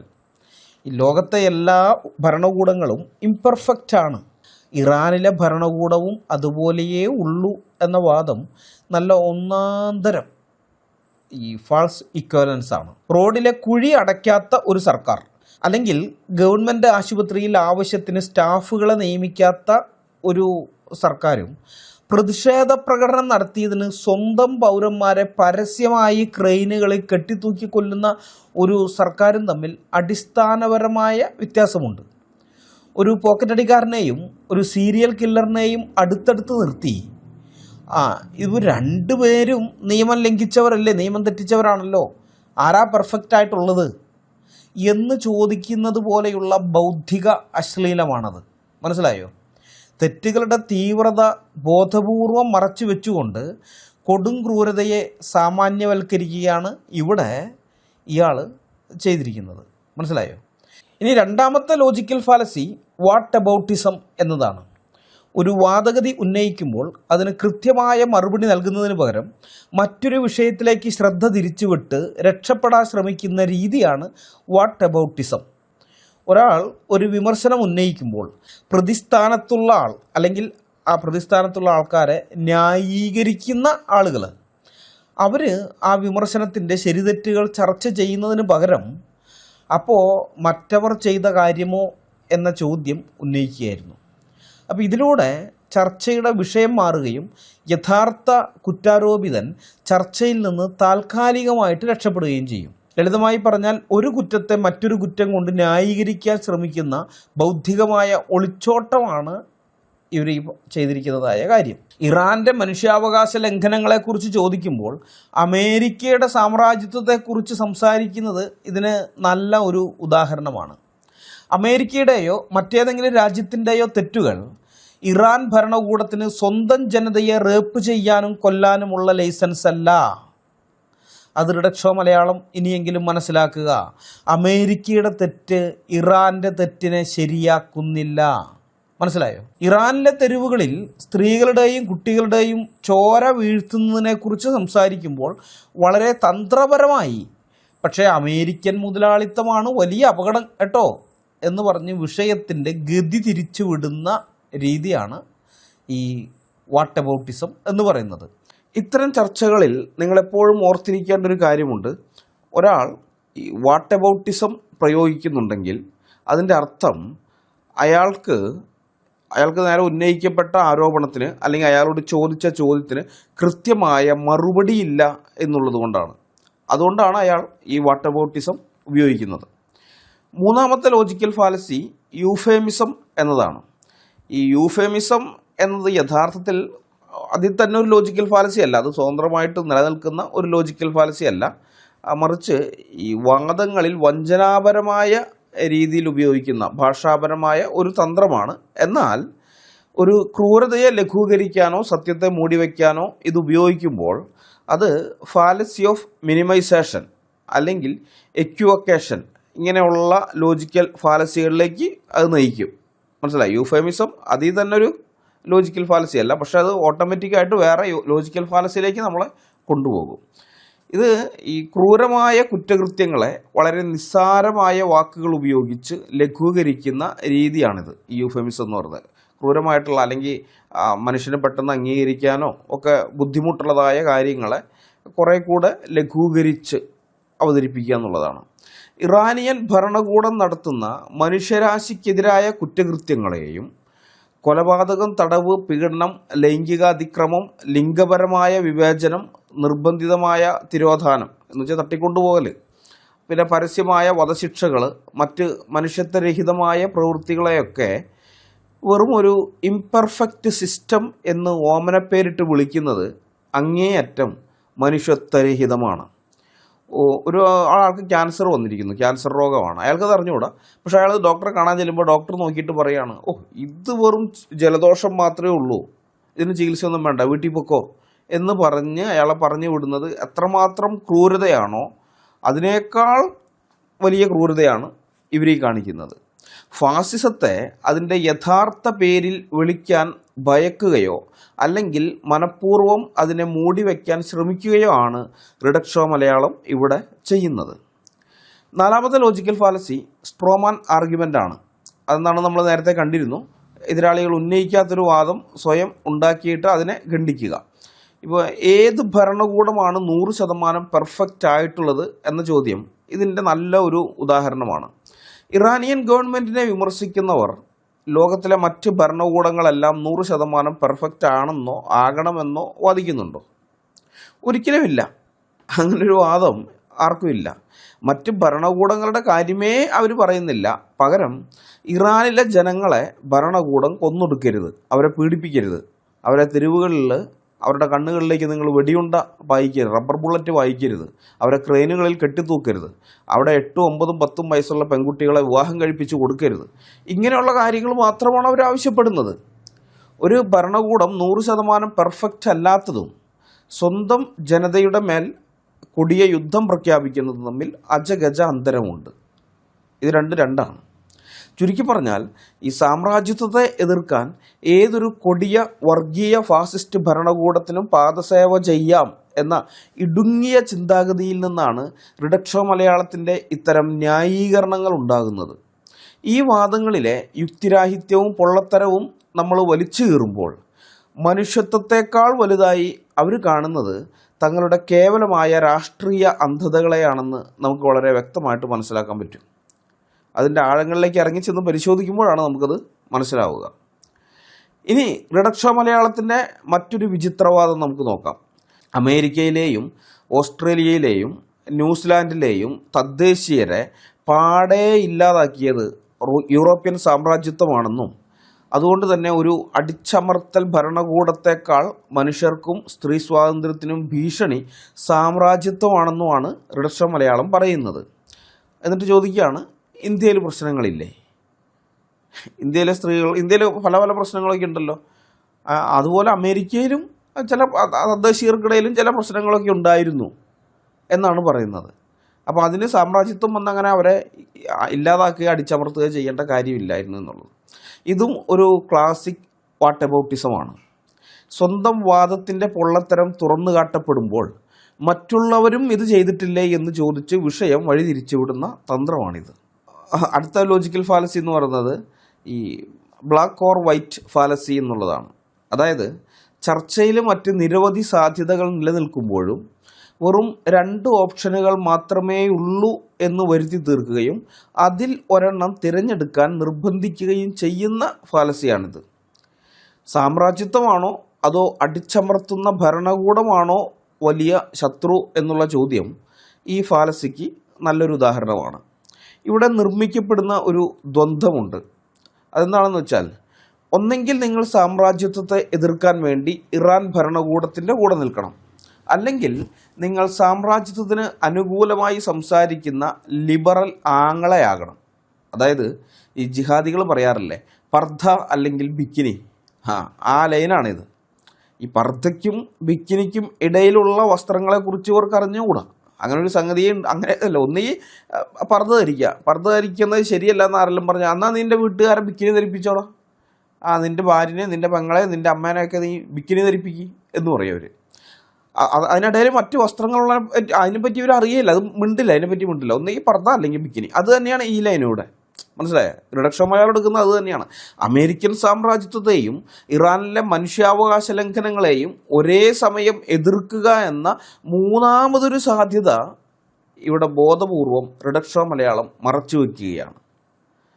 ഇപ്പം ഞങ്ങൾക്കിത് കൃത്യമായിട്ട് മനസ്സിലാകും ഇങ്ങനെയുള്ള കാര്യങ്ങൾ. കാരണം ഞങ്ങളൊരു കാലത്ത് ഇസ്ലാമിനെ എതിരായ വീഡിയോകൾ ചെയ്തപ്പോൾ ഞങ്ങൾക്ക് കിട്ടിയിരുന്നത് സംഘി ചാപ്പയാണ്. ഞങ്ങൾ സംഘികളാണെന്ന് പറഞ്ഞു. ഞങ്ങളത് മൈൻഡ് ചെയ്യാനൊന്നും പോയില്ല, പക്ഷെ സംഘി ചാപ്പ കിട്ടിയിരുന്നു. അത് കഴിഞ്ഞ് ഞങ്ങൾ ഈ സംഘികളെ വിമർശിക്കാൻ തുടങ്ങിക്കഴിഞ്ഞപ്പോൾ ഇപ്പം ഞങ്ങൾക്ക് കിട്ടിക്കൊണ്ടിരിക്കുന്നത് ഈ ജിഹാദി സപ്പോർട്ടേഴ്സ് എന്നുള്ള ചാപ്പയാണ്. മനസ്സിലായ? ഇത് രണ്ടിനെയും എതിർത്തുകൊണ്ട്, സംഘികളെയും ജിഹാദികളെയും എതിർത്തുകൊണ്ട് നിൽക്കാനുള്ള മൂന്നാമത്തെ സ്പേസ് ഇവിടെ ഉണ്ട്. അത് ഉമാർക്ക് അറിഞ്ഞുകൂടാ. അതുകൊണ്ടാണ് ഞങ്ങൾ ഇത് രണ്ടും കേൾക്കേണ്ടി വരുന്നത്. അപ്പോൾ അതേപോലെ തന്നെയാണ് ഇപ്പം ഈ വിഷയത്തിൽ, ഇപ്പം നടന്നുകൊണ്ടിരിക്കുന്ന യുദ്ധത്തിൽ ഞാൻ രണ്ടിനെ ഒരേപോലെ എതിർക്കുന്ന ആളല്ല. ഞാൻ കൃത്യമായിട്ട് ഇസ്രായേലിൻ്റെ പക്ഷത്താണ് നിൽക്കുന്നത് ഈ വിഷയത്തിൽ.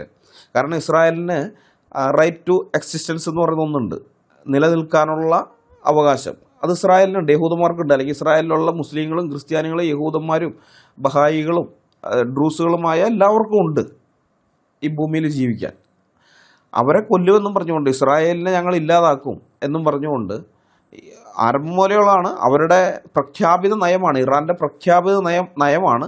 അത് ഇറാനിലെ ഈ മത ഏകാധിപതിയായ സുപ്രീം ലീഡറോ അല്ലെങ്കിൽ മൊല്ലാക്കന്മാർ മാത്രമല്ല, അവിടെ ജനങ്ങൾ തിരഞ്ഞെടുത്ത ജനാധിപത്യ രീതിയിൽ വന്നിരിക്കുന്ന കാര്യമൊന്നുമില്ല.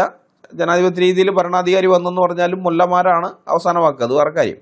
ഏതായാലും ശരി, അങ്ങനെ തിരഞ്ഞെടുത്ത ആൾക്കാരും അങ്ങനെയുള്ള അഹമ്മദ് നജാദ് പോലെയൊക്കെയുള്ള ഭരണാധികാരികളും പരസ്യമായി പ്രഖ്യാപിച്ചിട്ടുള്ള കാര്യമാണ് ഇസ്രായേലിൻ്റെ നാശമാണ് ഞങ്ങളുടെ ആത്യന്തിക ലക്ഷ്യമെന്ന്. എന്നിട്ട് 2015 ടെഹ്റാനിലൊരു ക്ലോക്ക് കൊണ്ടുവച്ചിട്ടുണ്ട്, ഡൂംസ്ഡേ ക്ലോക്ക് എന്ന് പറഞ്ഞിട്ട്. ആ ക്ലോക്കിനകത്ത് അവർ പറഞ്ഞത് ഇനി 25 വർഷം മാത്രമേ ഉള്ളൂ, ഇസ്രായേലിൻ്റെ ആയുസ് 25 വർഷമേ ഉള്ളൂ, 25 കൊല്ലത്തിനുള്ളിൽ, അത് 2040 അതാണ് പറഞ്ഞത്. 2040 ആകുമ്പോഴേക്കും ഞങ്ങൾ ഈ സയനിസ്റ്റ് ഭരണകൂടത്തെ ഇല്ലാതാക്കും, ഭൂമിയിൽ നിന്ന് ഞങ്ങൾ മാറ്റി കളയുമെന്ന് പറഞ്ഞുകൊണ്ടാണ്. അപ്പോൾ ഈ ക്ലോക്ക് വെച്ചിരിക്കുന്നത് വെച്ചാൽ ഇത് കൗണ്ട് ഡൗൺ ക്ലോക്കാണ്. ഓരോ ഇതിലും കുറഞ്ഞു വരികയാണ് ഓരോ സെക്കൻഡും. ഇസ്രായേലിന് ഭൂമിയിൽ അവശേഷിക്കാനുള്ള സമയത്തിൻ്റെ ഇത് കുറഞ്ഞുകൊണ്ടേയിരിക്കുകയാണ്. അതിൻ്റെ 2040 ആകുമ്പോഴേക്കും ഞങ്ങളിത് നശിപ്പിക്കും, ഇസ്രായേലിനെ നശിപ്പിക്കും. അതിനു വേണ്ടിയിട്ട് ഇവർ ആണവായുധം ഉണ്ടാക്കാൻ ശ്രമിക്കുകയും ചെയ്യുന്നു. അവർക്കിപ്പോൾ തന്നെ അവരുടെ കൈവശം 60% മുകളിൽ സമ്പുഷ്ടീകരിച്ച യുറേനിയം ഉണ്ട്, ഇൻറിച്ച് യുറേനിയം ഉണ്ട്. ഇത് 90% ആകുമ്പോൾ അവർക്കത് ആണവായുധം ഉണ്ടാക്കാനായിട്ട് കഴിയുകയും ചെയ്യും. അപ്പോൾ അതിലേക്ക് അവർ വേഗം അടുത്തുകൊണ്ടിരിക്കുകയാണ്. 60% ഇപ്പോൾ ആയി, ഇനി അധികം വേണ്ട, ചില മാസങ്ങൾ കൊണ്ട് 90%-ലേക്ക് എത്തും. അങ്ങനെയാണെങ്കിൽ 2040 വരെ കാത്തിരിക്കേണ്ട കാര്യമൊന്നുമില്ല. 2026-ലോ 27-ലോ തന്നെ സംഗതി അവർ നടത്തും, ഇസ്രായേലിനെ ഇല്ലാതാക്കും. അപ്പോൾ അത് മനസ്സിലാക്കിയതുകൊണ്ടാണ് അവർ തിരിച്ചടിച്ചത്. ഇപ്പോൾ എന്നൊരാൾ കൊല്ലുമെന്നും പറഞ്ഞ് ചുമ്മാ ഭീഷണിയല്ല, കാലം കുറേ ഇങ്ങനെ പറഞ്ഞുകൊണ്ടിരിക്കുന്നു. അത് കഴിഞ്ഞിട്ട് കൊല്ലാനുള്ള മറ്റു കാര്യങ്ങളെല്ലാം റെഡിയാക്കിയത് കാണുമ്പോൾ ഞാൻ ചുമ്മാ കഴുത്ത് വെച്ച് കൊടുക്കാൻ നിൽക്കില്ലല്ലോ. ഏതൊരു മനുഷ്യനും ചെയ്യില്ലല്ലോ അത്. അവൻ്റേതായ പ്രതിരോധമുണ്ട്. കാരണം ജീവിക്കാനുള്ള അവകാശം എല്ലാവർക്കും ഉണ്ട്. ആ അവകാശം അനുസരിച്ച് അവൻ പ്രവർത്തിക്കും, അത് സ്വാഭാവികമാണ്. അപ്പോൾ അത് തന്നെയാണ് ഇവിടെ ഇസ്രായേലും ചെയ്യുന്നത്. Death to America, death to Israel എന്ന് 47 വർഷമായിട്ട് മുദ്രാവാക്യം മുഴക്കിക്കൊണ്ടിരിക്കുന്ന ആളുകൾ ഈ ലക്ഷ്യത്തിന് വേണ്ടിയിട്ട് അവരുടേതായ ആയുധങ്ങൾ അവർ സംഭരിക്കുന്നതൊക്കെ കാണുമ്പോൾ കൊല്ലപ്പെടാനിരിക്കുന്ന ഈ ടീമുകൾ നോക്കിയിരിക്കുമെന്ന് നിങ്ങൾ വിചാരിക്കുന്നെങ്കിൽ നിങ്ങൾ വിഡ്ഢികളുടെ സ്വർഗത്തിലാണ്. അത്രേ പറയാനുള്ളൂ. ഉറപ്പായിട്ടും അവർ തിരിച്ചടിക്കും. ഇവരുടെ കയ്യിൽ ഈ ആയുധം എത്താതിരിക്കാനുള്ള വഴി എന്താണെന്നുള്ളവർ നോക്കും. അതാണ് ചെയ്യുന്നത്. അപ്പോൾ അതുകൊണ്ട് ഈ ഒരു കാര്യത്തിൽ, ഞാൻ എല്ലാ കാര്യത്തിലും അല്ല, ഈ ഒരു കാര്യത്തിൽ ഈ യുദ്ധത്തിൻ്റെ ഇതിൽ നോക്കുമ്പോൾ കൃത്യമായിട്ട് എൻ്റെ പക്ഷം ഇസ്രായേൽ പക്ഷത്താണ്, അല്ലെങ്കിൽ ഇസ്രായേലിൻ്റെയും അമേരിക്കയുടെയും പക്ഷത്താണ് ഞാൻ നിൽക്കുന്നത്. ഓക്കെ. പക്ഷെ മല്ലു അനലിസ്റ്റ് അങ്ങനെയൊന്നും ആകണമെന്നില്ല. അദ്ദേഹത്തിന് ഒരേ സമയത്ത് രണ്ടിനെ എതിർക്കാം. ഒരുപക്ഷെ അദ്ദേഹം അമേരിക്ക പക്ഷത്താണോ എന്ന് നമുക്ക് അറിഞ്ഞുകൂടാ. പക്ഷേ അത് എങ്ങനെയായാലും ഇങ്ങനൊരു മൂന്നാമതൊരു സാധ്യത ഉണ്ട് അവിടെ. ഞാനതാണ് പറയുന്നത്. ആ സാധ്യത ഇവിടെ റിഡക്ഷോ മലയാളം മനഃപൂർവ്വം മറച്ചു വയ്ക്കുകയാണ്. മനസ്സിലായോ? അവരുടെ പ്രേക്ഷകരുടെ മുമ്പാകെ രണ്ട് ഓപ്ഷനേ ഉള്ളൂ. ഒന്നുകിൽ ഈ ഇസ്രായേൽ അമേരിക്ക പക്ഷത്ത് നിൽക്കുക, അതായത് സാമ്രാജ്യത്വ പക്ഷത്ത് നിൽക്കുക നിങ്ങൾ, അല്ലെങ്കിൽ സാമ്രാജ്യത്വം എതിർക്കാൻ വേണ്ടി നിങ്ങൾ ഇറാൻ്റെ പക്ഷത്ത് നിൽക്കുക. ഇങ്ങനൊരു കാര്യമാണ് ഈ റിഡക്ഷോ മലയാളം കൊണ്ടുവരുന്നത്. ഇതാണ് ബ്ലാക്ക് ഓർ വൈറ്റ് ഫാൻറ്റസി. ഒന്നുകിൽ നിങ്ങൾ ബ്ലാക്കിൽ അല്ലെങ്കിൽ വൈറ്റിൽ. മറ്റ് നിറങ്ങളുണ്ട് ഇഷ്ടം പോലെ, അതൊന്നും പറയില്ല. ബ്ലാക്ക് അല്ലെങ്കിൽ വൈറ്റ്, ഇതിലെങ്കിലും ഒന്നെടുത്തോളണം എന്ന നിലപാടാണ്. ഇതൊരു ലോജിക്കൽ ഫാലസിയാണ്. ഈ അമേരിക്കയിലെയും ഓസ്ട്രേലിയയിലെയും തദ്ദേശീയരെ യൂറോപ്യൻ ആളുകൾ, യൂറോപ്യൻ കുടിയേറ്റക്കാരൊക്കെ അവിടെ വന്ന് അവർ കൊന്നൊടുക്കിയതിനെക്കുറിച്ച് റിഡക്ഷോ മലയാളം നടത്തുന്നൊരു വലിയ വിലാപമുണ്ട്. യൂറോപ്യൻ സാമ്രാജ്യത്വമാണ് സകല കുഴപ്പങ്ങൾക്കും കാരണം എന്ന് വരുത്തി തീർക്കാൻ ഇവർ എപ്പോഴും ഉപയോഗിക്കുന്ന ഒരു വികാരപരമായ ഒരു കാർഡാണിത്. അതായത് നമ്മൾ ഈ ഇരവാദക്കരച്ചിലൊക്കെ പറയാറില്ല, വിക്ടിം കാർഡ്. വിക്ടിം കാർഡ് പോലത്തെ തന്നെ ഉള്ള ഒന്നാണ് ഇത്. ഇമോഷണൽ കാർഡാണ്.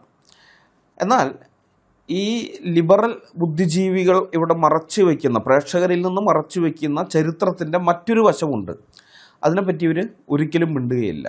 നിഷ്പക്ഷ മനസ്സോടെ ചരിത്രം അന്വേഷിക്കുന്നവർക്ക് ഇത് പിടികിട്ടും. അല്ലാത്തവരുടെ കണ്ണിൽ ഇങ്ങനെയുള്ള ആൾക്കാരുടെ വാദം ശക്തമായിട്ട് നിലനിൽക്കുകയും ചെയ്യും. യൂറോപ്യന്മാർ അവിടെ എത്തുന്നതിന് മുമ്പ് അമേരിക്കയും ഓസ്ട്രേലിയയും ഒക്കെ വലിയ സമാധാനത്തിൻ്റെ സ്വർഗരാജ്യമായിരുന്നു എന്നൊരു ഇമേജാണ് ഇവരെപ്പോഴും സൃഷ്ടിച്ചെടുക്കാൻ ശ്രമിക്കാറുള്ളത്. അപ്പോൾ ഇതിനെ ചരിത്രകാരന്മാർ വിളിക്കുന്നത് നോബൽ സാവേജ് തിയറി എന്നാണ്. അതായത് ആധുനിക കടന്നു വരുന്നതിന് മുൻപ് അമേരിക്കയിലും ഓസ്ട്രേലിയയിലും ഒക്കെ ഉണ്ടായിരുന്ന മനുഷ്യരുണ്ടല്ലോ, അവരെല്ലാവരും വളരെ നിഷ്കളങ്കരും പ്രകൃതിയോട് ഇണങ്ങി ജീവിക്കുന്നവരും നിരപരാധികളും ഒക്കെ ആയ മനുഷ്യരായിരുന്നു. ഇതാണ് അവർ പറയുന്നത്. വലിയ അസംബന്ധമാണിത്. ഈ നോബൽ സാവേജ് തിയറി എന്ന് പറഞ്ഞാൽ ഇതാണ്. എന്നാൽ എന്താണ് യഥാർത്ഥ ചരിത്രം? ഇവർ ഈ പറയുന്നതാണോ?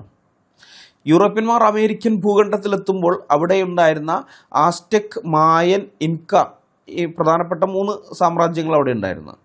പിന്നെ കുറേ ഗോത്രവർഗ്ഗങ്ങളുണ്ടായിരുന്നു. അപ്പോൾ ഇവരെല്ലാവരും അങ്ങേയറ്റം പ്രാകൃതവും ക്രൂരവുമായ ആചാരങ്ങൾ പിന്തുടർന്നിരുന്ന ആൾക്കാരായിരുന്നു. ലക്ഷക്കണക്കിന് മനുഷ്യരെയാണ് ആസ്റ്റെക്കുകൾ തങ്ങളുടെ സൂര്യദേവനെ പ്രീതിപ്പെടുത്താൻ വേണ്ടി ബലിപീഠങ്ങളിൽ കിടത്തി നെഞ്ചു പിളർന്ന് ഹൃദയമെടുത്ത് ഈ സൂര്യന് നേരെ ഉയർത്തി കാണിച്ച് ബലി കൊടുത്തിരുന്നത് ഓരോ ദിവസവും. കാരണം ഇവരുടെ വിശ്വാസം അനുസരിച്ച് സൂര്യന് ദിവസവും ഉദിക്കാനും അതുപോലെ ആകാശത്തിലൂടെ ഇങ്ങനെ സഞ്ചരിക്കാനും മനുഷ്യരക്തം ആവശ്യമാണെന്നായിരുന്നു ആസ്റ്റെക്കുകൾ വിശ്വസിച്ചിരുന്നത്. അതിനുവേണ്ടിയാണ് ദിവസവും രാവിലെയും വൈകുന്നേരവും അവർ ഓരോ മനുഷ്യനെ ബലിപീഠത്തിൽ കിടത്തിയിട്ട് അവനെ നെഞ്ചു പിളർന്ന് അവൻ്റെ ഹൃദയം എടുത്ത് സൂര്യന് നേരെ കാണിച്ചിരുന്നത്. മനസ്സിലായ? അപ്പം അങ്ങനെ ബലി നൽകിയില്ലെങ്കിൽ സൂര്യൻ ആകാശത്ത് നിശ്ചലമായി പോകുമെന്നായിരുന്നു അവരുടെ വിശ്വാസം. അവിടെ ഗോത്രങ്ങൾ തമ്മിലുണ്ടായിരുന്ന നിരന്തരമായ യുദ്ധങ്ങളുടെ ഏറ്റവും പ്രധാനപ്പെട്ട കാരണം തന്നെ ഈ അന്ധവിശ്വാസമായിരുന്നു. അല്ലാതെ വിഭവങ്ങൾക്ക് വേണ്ടിയായിരുന്നില്ല അവരുടെ യുദ്ധങ്ങൾ. ഈ സൂര്യദേവൻ്റെ സഞ്ചാരം മുടങ്ങിപ്പോകാതിരിക്കാൻ ദിവസവും ബലിയർപ്പിക്കാൻ മനുഷ്യർ വേണം. അതിനുവേണ്ടി മറ്റ് ഗോത്രങ്ങളെ ആക്രമിച്ച് അവിടെ നിന്നും മനുഷ്യരെ തടവുകാരായി പിടിച്ചുകൊണ്ടുവരും. മനസ്സിലായി? അത് ചുമ്മാ പോയിട്ട് 5 വീട്ടുകാരെ പിടിച്ചുകൊണ്ട് വരുന്നതല്ല. ഇവർ വലിയൊരു സൈന്യവുമായിട്ട് പോയിട്ട് കുറേ ആളുകൾ, ചെറിയ ചെറിയ ഗോത്രങ്ങളെ ആക്രമിച്ച് അവിടെ നിന്ന് കുറേ ആൾക്കാരെ തടവുകാരായി പിടിക്കും. എന്നിട്ട് അടുത്ത ഗോത്രത്തിലേക്ക് ചെല്ലും. എല്ലാവരും അല്ല, അതിൽ കുറച്ച് പേര് ചെല്ലും, ബാക്കിയുള്ളവർ മാറി നിൽക്കും. എന്നിട്ട് അവിടെ ചെന്ന് അത് നോക്കി കണ്ടുവന്ന് കഴിഞ്ഞിട്ടുണ്ട് പിന്നെ പോയി ആക്രമിച്ച് അവിടെ നിന്ന് കുറേ അടിമകൾ, അങ്ങനെ അങ്ങനെ അങ്ങനെ കുറേ പ്രദേശങ്ങൾ അവർ ഗ്രാമങ്ങൾ കവർ ചെയ്തിട്ട് അവിടെ നിന്ന് ഇഷ്ടംപോലെ ആൾക്കാരെ പിടിച്ച് ഇവരെയൊക്കെ കൊണ്ട് തിരിച്ച് നാട്ടിലേക്ക് വരും. എന്നിട്ട് ഈ ആൾക്കാരെയൊക്കെ പൂട്ടിയിടും, അടിമകളായിരിക്കുന്ന ആൾക്കാരെയൊക്കെ പൂട്ടിയിട്ട് ആവശ്യത്തിനുള്ള ഭക്ഷണം കൊടുക്കും. കാരണം ഭക്ഷണം കിട്ടാതെ പട്ടിണി കിടന്ന് ചത്തുപോകരുത്, ഇവർക്ക് ബലിയർപ്പിക്കാനുള്ളതാണ്, ജീവനോടെ വേണം. എന്നിട്ട് അവിടെ നിന്ന് ഓരോരുത്തരെ പിടിച്ചുകൊണ്ട് വരും. ഓരോരുത്തരെ പിടിച്ചുകൊണ്ട് വന്നിട്ട് ഓരോ ദിവസവും ബലിയർപ്പിക്കും. ദിവസം 2 പേരെ വീതം. ഈ ആൾക്കാർ കുറഞ്ഞു വന്ന് തീരാനായി എന്ന് കാണുമ്പോൾ വീണ്ടും ഇതേപോലെ പോവുകയാണ്. എന്നിട്ട് വീണ്ടും ഇങ്ങനെ പിടിച്ചുകൊണ്ട് വരും. ഇത് അമേരിക്കയിൽ നടന്നിരുന്ന ഒരു സാധാരണ സംഭവമായിരുന്നു. അവിടുത്തെ ഒരു നാട്ടു നടപ്പ് ആയ കാര്യമാണ്. ഇപ്പോൾ മെൽ ഗിബ്സൻ്റെ അപ്പോക്കലിപ്റ്റോ എന്നൊരു സിനിമയുണ്ട്. ആ സിനിമ കണ്ടിട്ടുള്ളവർക്ക് ഞാൻ ഈ പറഞ്ഞ കാര്യം മനസ്സിലാവും. കാരണം ഈ കാര്യങ്ങളൊക്കെ അതിൽ കാണിക്കുന്നുണ്ട്. ഇന്നത്തെ ആധുനിക മനുഷ്യന് സങ്കല്പിക്കാൻ പോലും കഴിയാത്തത്ര ഭീഭത്സമായിരുന്നു ആ സംസ്കാരങ്ങളെല്ലാം തന്നെ. യൂറോപ്യൻ കുടിയേറ്റക്കാർ അങ്ങോട്ട് ചെന്നപ്പോൾ അവിടെ ഉണ്ടായിരുന്ന തദ്ദേശീയർ അവരെ പൂമാലയിട്ടല്ല സ്വീകരിച്ചത്, കൊല്ലാനാണ് ശ്രമിക്കുന്നത്, ഇല്ലാതാക്കാൻ നോക്കി. അപ്പോൾ അവർ തമ്മിൽ നടന്നത് അതിരൂക്ഷമായ അതിജീവന പോരാട്ടങ്ങളായിരുന്നു. തദ്ദേശീയർ കുടിയേറ്റക്കാരെ ആക്രമിച്ചു, കുടിയേറ്റക്കാർ തിരിച്ചു ആക്രമിച്ചു. ഈ ചരിത്രം എന്ന് പറയുന്നത് പലപ്പോഴും നാഗരികതകൾ തമ്മിലുള്ള ക്രൂരമായ കൂട്ടിയിടികളുടേതാണ്. ഈ സിവിലൈസേഷൻ ക്ലാഷ് എന്ന് പറയും, സംസ്കാരങ്ങളുടെ സംഘർഷം. അപ്പോൾ ആ പോരാട്ടത്തിൽ കൂടുതൽ ആധുനികമായ ആയുധങ്ങളും സംഘാടനശേഷിയും ഉണ്ടായിരുന്ന യൂറോപ്യന്മാർ വിജയിച്ചു. അതൊരു ചരിത്ര യാഥാർത്ഥ്യമാണ്. എന്നാൽ എൻ്റെ ചോദ്യം ഇതാണ്: ആസ്റ്റെക്കുകളും റെഡ് ഇന്ത്യൻസും തമ്മിൽ പരസ്പരം വെട്ടിക്കൊല്ലുമ്പോഴും മനുഷ്യരെ കൂട്ടത്തോടെ ബലി കൊടുക്കുമ്പോഴും അവിടെ ഇല്ലാതിരുന്ന എന്ത് മനുഷ്യാവകാശമാണ് യൂറോപ്യന്മാർ കാലുകുത്തിയപ്പോൾ മാത്രം നഷ്ടപ്പെട്ടത്? റെഡ് ഷോ മലയാളം ഒന്ന് പറഞ്ഞ്. ഇവരുടെ വാദം അനുസരിച്ചിട്ട് അമേരിക്കയിലും അതുപോലെ ഓസ്ട്രേലിയയിലുമൊക്കെ ഉണ്ടായിരുന്ന ഈ ഗോത്രവർഗ്ഗക്കാർ അവർ വളരെ സമാധാനപരമായ ജീവിതം നയിച്ചിരുന്നവരായിരുന്നു. അതാണ് ഇവർ പറയുന്നത്. പ്രകൃതിയോട് ഇണങ്ങി തങ്ങളുടെ കാര്യം മാത്രം നോക്കി ജീവിച്ച ആൾക്കാരായിരുന്നു. അവിടേക്ക് യൂറോപ്യൻ സാമ്രാജ്യം ചെന്ന് അവിടെ ഉണ്ടായിരുന്ന സംസ്കാരങ്ങളെയൊക്കെ തകർത്ത് കളഞ്ഞു. ഇതാണല്ലോ പറയുന്നത്. അപ്പോൾ എൻ്റെ ചോദ്യം ഇതാണ്: അവിടെ യഥാർത്ഥത്തിൽ ഉണ്ടായിരുന്ന സംസ്കാരം ഇങ്ങനെയുള്ളതാണ്. മനുഷ്യത്വം അല്പമെങ്കിലും ഉള്ളിലുള്ള ഒരാൾക്കും അംഗീകരിക്കാൻ പറ്റാത്ത ഈ സംസ്കാരത്തിലേക്ക് യൂറോപ്യന്മാർ കാലുകുത്തിയപ്പോൾ മാത്രം എന്തൊക്കെ മനുഷ്യാവകാശങ്ങളാണ് ലംഘിക്കപ്പെട്ടത്?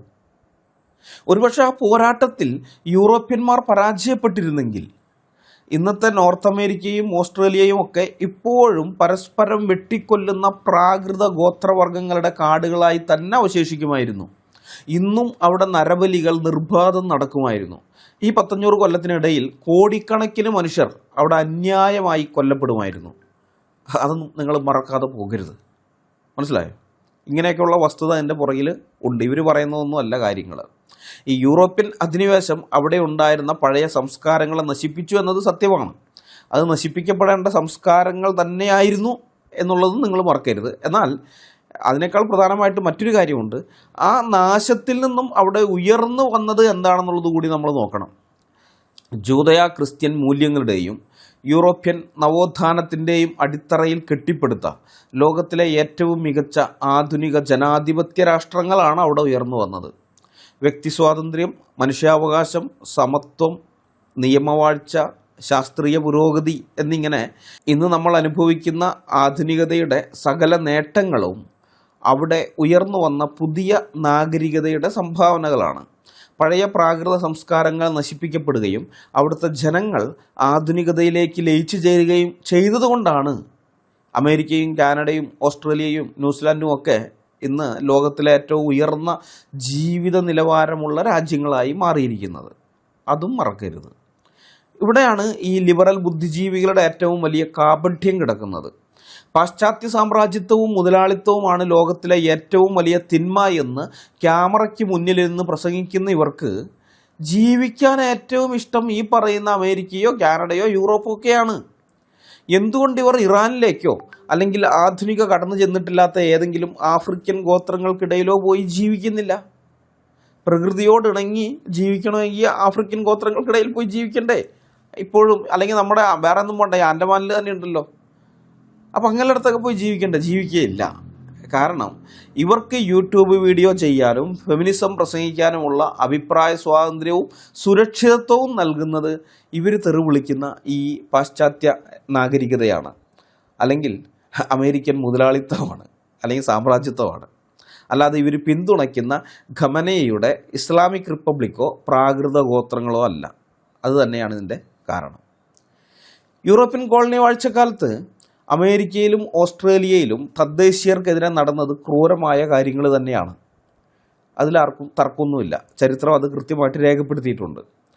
ഇന്നത്തെ അവിടുത്തെ ആധുനിക ജനാധിപത്യ സമൂഹങ്ങൾ ആ ചരിത്രപരമായ തെറ്റുകൾ അംഗീകരിക്കുകയും അതിൽ മാപ്പ് ചോദിക്കുകയും ചെയ്തിട്ടുണ്ട്. അവരാരും അതിനെ ന്യായീകരിക്കുന്നില്ല. പക്ഷേ 300 400 അല്ലെങ്കിൽ 500 വർഷങ്ങൾക്ക് മുമ്പ് നടന്ന ആ ചരിത്രപരമായ തെറ്റുകൾ ഇന്ന് ഈ ആധുനിക യുഗത്തിൽ 21ാം നൂറ്റാണ്ടിൽ ഇറാൻ ഭരണകൂടം സ്വന്തം പൗരന്മാർക്ക് നേരെ നടത്തുന്ന സ്റ്റേറ്റ് സ്പോൺസേർഡ് ഭീകരതയെ ന്യായീകരിക്കാനുള്ള ലൈസൻസ് ആണോ? അതാണ് എൻ്റെ ചോദ്യം. അയൽക്കാരൻ്റെ വംശപരമ്പരയിൽ ജീവിച്ചിരുന്ന ഒരാൾ, ഏതോ ഒരു മുതുമുത്തച്ഛൻ 100-400 കൊല്ലം മുമ്പ് ഒരു കൊലപാതകം ചെയ്തിട്ടുണ്ട് എന്നും പറഞ്ഞ് സ്വന്തം വീട്ടിലെ പെൺമക്കളെ ഇന്ന് വെട്ടിനുറുക്കാൻ നിങ്ങൾക്ക് അവകാശമുണ്ടോ? അമേരിക്കൻ സാമ്രാജ്യത്വം ചെയ്ത പഴയകാല തെറ്റുകളുടെ കണക്ക് പുസ്തകം തുറന്നു വെച്ചാണോ ഇന്ന് ഇറാനിലെ തെരുവുകളിൽ പെൺകുട്ടികളെ തൂക്കിലേറ്റുന്നതിനെ നിങ്ങൾ ന്യായീകരിക്കുന്നത്? റിഡക്ഷൻ മലയാളത്തിനോടുള്ള ചോദ്യമാണ്. അത് പറഞ്ഞിട്ടാണോ നിങ്ങൾ ന്യായീകരിക്കുന്നത്? കഷ്ടം എന്നല്ലാതെ വേറൊന്നും പറയാനില്ല. കഷ്ടം. ഇനി ഈ റിഡക്ഷോ മലയാളം ഏറ്റവും തന്ത്രപരമായി മറച്ചുവെക്കുന്ന മറ്റൊരു വലിയ ഇരട്ടത്താപ്പിൻ്റെ കഥ കൂടി നമുക്ക് നോക്കാം.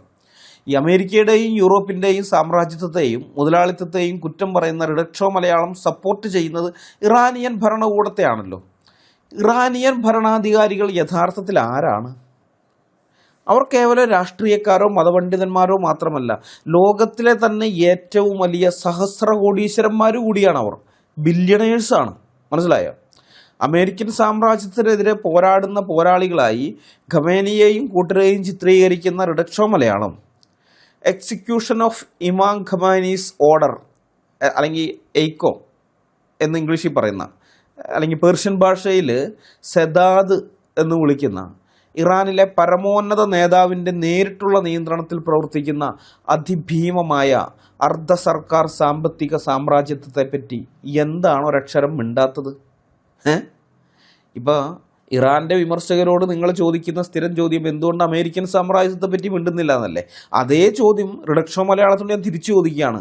എന്തുകൊണ്ടാണ് സെദാദ് എന്ന് പറയുന്ന ഈ അതിഭീമമായ ഇറാനിലെ അർദ്ധ സർക്കാർ സാമ്പത്തിക സാമ്രാജ്യത്വത്തെപ്പറ്റി നിങ്ങൾ മിണ്ടാത്തത്?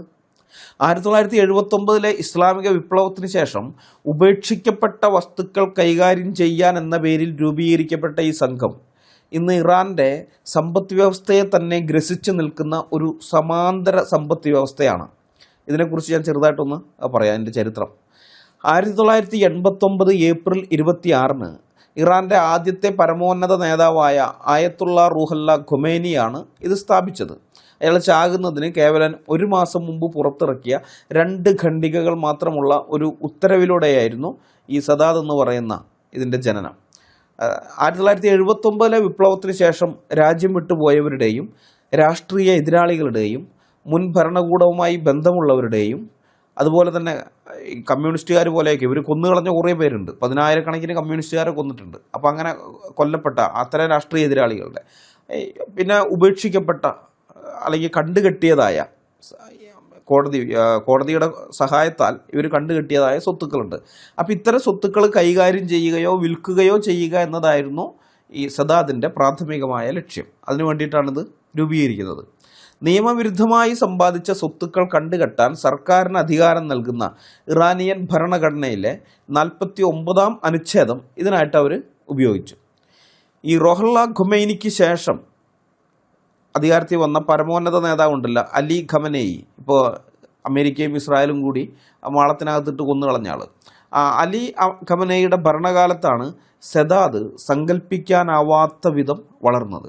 കേവലം ഉപേക്ഷിക്കപ്പെട്ട സ്വത്തുക്കളിൽ മാത്രം ഒതുങ്ങാതെ രാഷ്ട്രീയ വിമർശകർ, ന്യൂനപക്ഷ മതവിഭാഗങ്ങൾ, പ്രത്യേകിച്ച് ബഹായികൾ, പിന്നെ വിദേശത്തേക്ക് കുടിയേറിയ സാധാരണ ഇറാനികൾ, ഏതാണ്ട് 1 കോടിയോളം ഇറാനികളാണ് ഇവിടുത്തെ ഈ പീഡനം സഹിക്കാൻ വയ്യാതെ ഇറാൻ വിട്ടുപോടി പോയിട്ടുള്ളത്. യൂറോപ്പിലും അമേരിക്കയിലും ഓസ്ട്രേലിയയിലും അങ്ങനെ ലോകത്തിൻ്റെ പല ഭാഗങ്ങളിലായിട്ട് 1 കോടിയോളം ഇറാനികൾ ഉണ്ട്.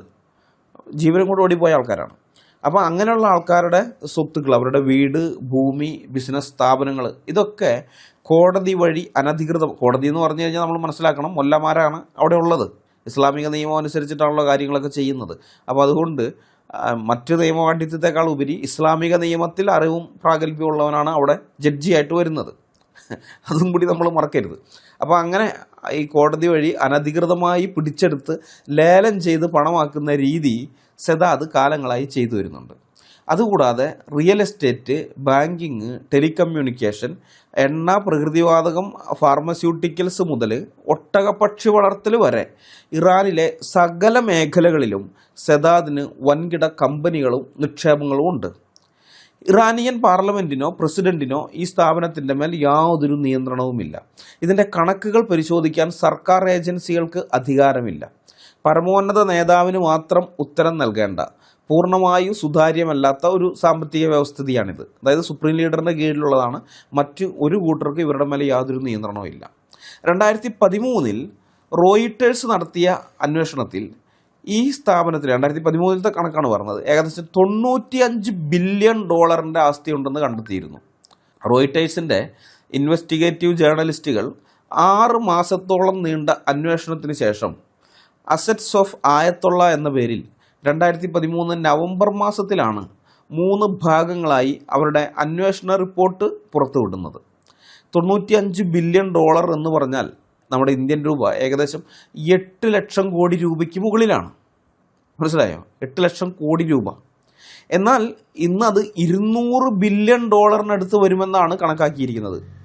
2013 $95 ബില്യൺ, ഇന്ന് 200 ബില്യൺ, അതായത് 18.5 ലക്ഷം കോടി രൂപയ്ക്ക് മുകളിൽ. ഇന്ത്യൻ രൂപയിലെ 18.5 ലക്ഷം കോടി രൂപയ്ക്ക് മുകളിൽ വരും. എന്ന് വെച്ചാൽ ഇറാൻ്റെ എണ്ണ വ്യവസായത്തിൻ്റെ മൊത്തം മൂല്യത്തേക്കാൾ കൂടുതലുള്ള വലിയൊരു സാമ്പത്തിക സാമ്രാജ്യമാണത്. ഈ മനുഷ്യാവകാശ ലംഘനങ്ങൾ നടത്തുന്നുവെന്നും ഭരണകൂടത്തിൻ്റെ അടിച്ചമർത്തലുകൾക്ക് സാമ്പത്തിക ഇന്ധനം നൽകുന്നുവെന്നും കാണിച്ച് അമേരിക്കയുടെ ഉപരോധ പട്ടികയിൽ ഉൾപ്പെട്ട പ്രധാന സ്ഥാപനങ്ങളിൽ ഒന്നാണ് ഈ സെദാദ് എന്ന് പറയുന്നത്. ഇറാനിലെ ഭരണകൂടത്തെയും പരമോന്നത നേതാവിനെയും അധികാരത്തിൽ നിലനിർത്തുന്ന സാമ്പത്തിക നട്ടെല്ലാണ് സെദാദ്. ഇനി രണ്ടാമത്തെ കൂട്ടർ അത് IRGC ആണ്, ഇസ്ലാമിക് റവല്യൂഷണറി ഗാർഡ് കോർപ്സ്. അപ്പോൾ ഈ IRGC എന്നുള്ള പേര് കേൾക്കുമ്പോൾ ഇസ്ലാമിക വിപ്ലവത്തെ കാത്തുരക്ഷിക്കാൻ വേണ്ടി സ്വയം മുന്നോട്ട് വന്ന കുറേ ചെറുപ്പക്കാരായ ആളുകൾ, അങ്ങനെയുള്ള ഇസ്ലാമിക് റവല്യൂഷണറി ഗാർഡ്സിൻ്റെ ഒരു കൂട്ടം, അല്ലെങ്കിൽ ഇസ്ലാമിക വിപ്ലവത്തെ അല്ലെങ്കിൽ ആ വിപ്ലവ സർക്കാരിനെ സംരക്ഷിക്കാൻ വേണ്ടി അതിർത്തികളിൽ കാവൽ നിൽക്കുന്ന ധീരരായ പട്ടാളക്കാരുടെ ഒരു ചിത്രം. ഇതൊക്കെയാണ് സാധാരണഗതിയിൽ ഇറാൻ്റെ പുറത്തുള്ള ആൾക്കാരുടെ മനസ്സിൽ വരിക.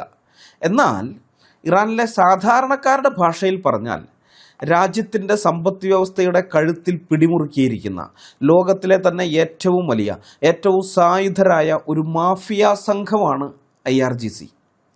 മതത്തിൻ്റെയും വിപ്ലവത്തിൻ്റെയും മുഖം മൂടി അണിഞ്ഞ ഈ സൈനിക വിഭാഗം ഇന്ന് ഇറാൻ്റെ സമ്പദ് വ്യവസ്ഥയുടെ സിംഹഭാഗവും വിഴുങ്ങിയിരിക്കുന്ന, ഇറാൻ്റെ സമ്പദ് വ്യവസ്ഥയെ തന്നെ നിയന്ത്രിക്കുന്ന ഒരു വൻകിട കോർപ്പറേറ്റ് ഭീമനാണ്.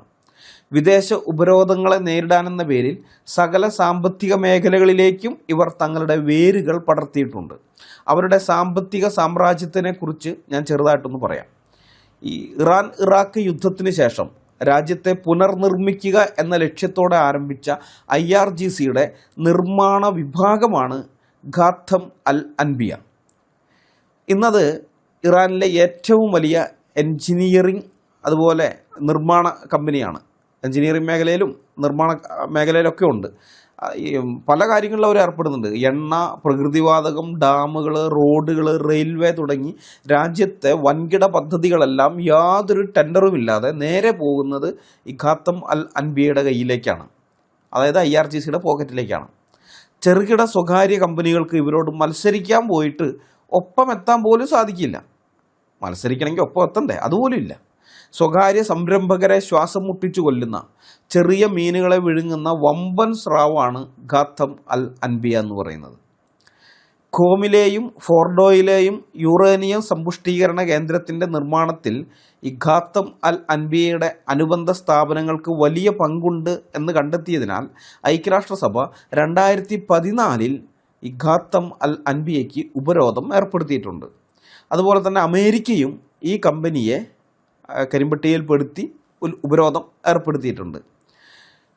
മുൻ Iran president Mahmoud Ahmadinejad ഒരിക്കൽ IRGCയെ വിളിച്ചത് നമ്മുടെ കള്ളക്കടത്തുകാരായ സഹോദരങ്ങൾ എന്നാണ്. അവർ സ്മഗ്ലർ ബ്രദേഴ്സ്. അത് വെറുതെ വിളിച്ചതല്ല, അത് കള്ളക്കടത്തുകാരെന്ന്. ഇറാനിലെ ഔദ്യോഗിക തുറമുഖങ്ങൾക്കും വിമാനത്താവളങ്ങൾക്കും പുറമെ കസ്റ്റംസ് ഉദ്യോഗസ്ഥർക്ക് പ്രവേശനമില്ലാത്ത ഡസൻ കണക്കിന് രഹസ്യ തുറമുഖങ്ങൾ IRGCയുടെ നിയന്ത്രണത്തിൽ ഇറാനിലുണ്ട്. ഈ സമാന്തര പാതകളിലൂടെ അവർ വിദേശത്തു നിന്ന് ആഡംബര വസ്തുക്കളും ഇലക്ട്രോണിക്സും സിഗരറ്റും മുതൽ മദ്യം വരെ രാജ്യത്തിനകത്തേക്ക് കടത്തുന്നു. ഉപരോധങ്ങളെ മറികടന്ന് കരിഞ്ചന്തയിലൂടെ എണ്ണ വിൽക്കുന്നതും കോടിക്കണക്കിന് ഡോളർ ലാഭമുണ്ടാക്കുന്നതും ഈ സൈനികരാണ്, IRGC ആണ്. ഇതിനൊന്നും സർക്കാരിന് യാതൊരു നികുതിയും അവർ കൊടുക്കുന്നില്ല. പിന്നെ ഈ ടെലികമ്മ്യൂണിക്കേഷൻ കമ്പനി ഓഫ് ഇറാൻ, അത് TCI എന്ന് പറയും, അതിൻ്റെ ഭൂരിഭാഗം ഓഹരികളും ഈ IRGCയുമായി ബന്ധമുള്ള കമ്പനികൾ സ്വന്തമാക്കിയിട്ടുണ്ട്. ഇത് കേവലം ലാഭമുണ്ടാക്കാൻ വേണ്ടി മാത്രമുള്ള ഒരു ബിസിനസ് തന്ത്രമായിട്ട് നിങ്ങൾ കണക്കാക്കരുത്. യഥാർത്ഥത്തിൽ ലാഭം ഉണ്ട്, എന്നാൽ ലാഭത്തേക്കാൾ ഉപരി അവർ ലക്ഷ്യം വയ്ക്കുന്ന വേറെ കാര്യമാണ്.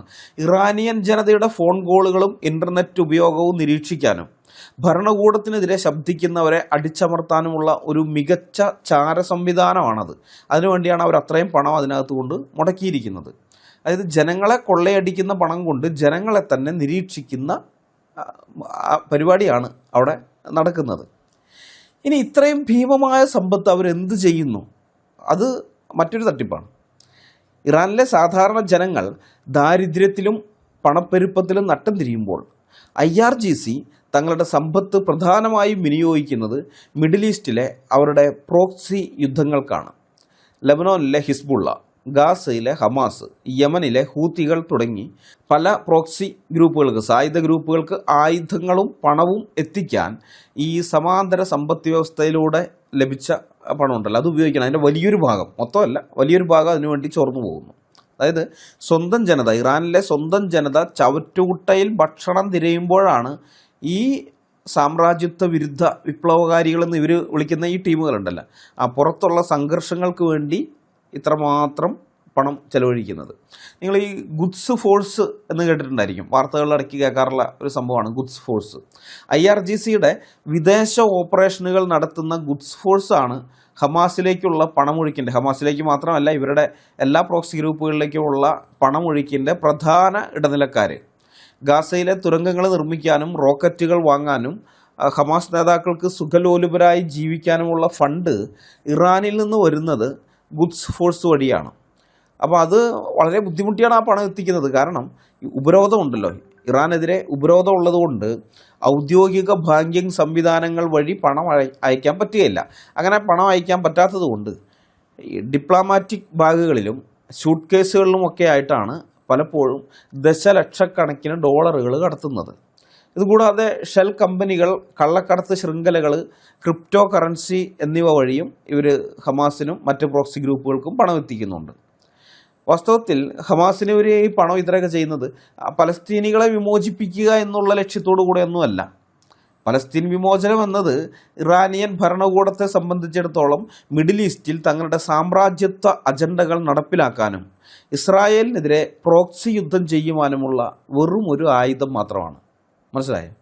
സ്വന്തം രാജ്യത്തെ പെൺകുട്ടികൾ ഹിജാബ് ശരിയായി ധരിച്ചില്ല എന്നതിൻ്റെ പേരിൽ അവരെ തല്ലിക്കൊല്ലുന്ന അതേ ഭരണകൂടമാണ് അയൽ രാജ്യങ്ങളിലെ മനുഷ്യാവകാശങ്ങൾക്ക് വേണ്ടി കോടികൾ ഒഴുക്കുന്നത്.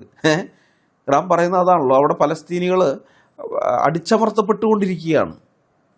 ഗാസയിലും വെസ്റ്റ് ബാങ്കിലും ഒക്കെ പലസ്തീനികൾ അടിച്ചമർത്തപ്പെട്ടുകൊണ്ടിരിക്കുന്നു. അപ്പോൾ അവരുടെ മനുഷ്യാവകാശങ്ങൾ സംരക്ഷിക്കുന്നതിന് വേണ്ടി ഞങ്ങൾ ഹമാസിനെ പിന്തുണയ്ക്കുന്നു എന്നൊക്കെയാണ് പറയുന്നത്.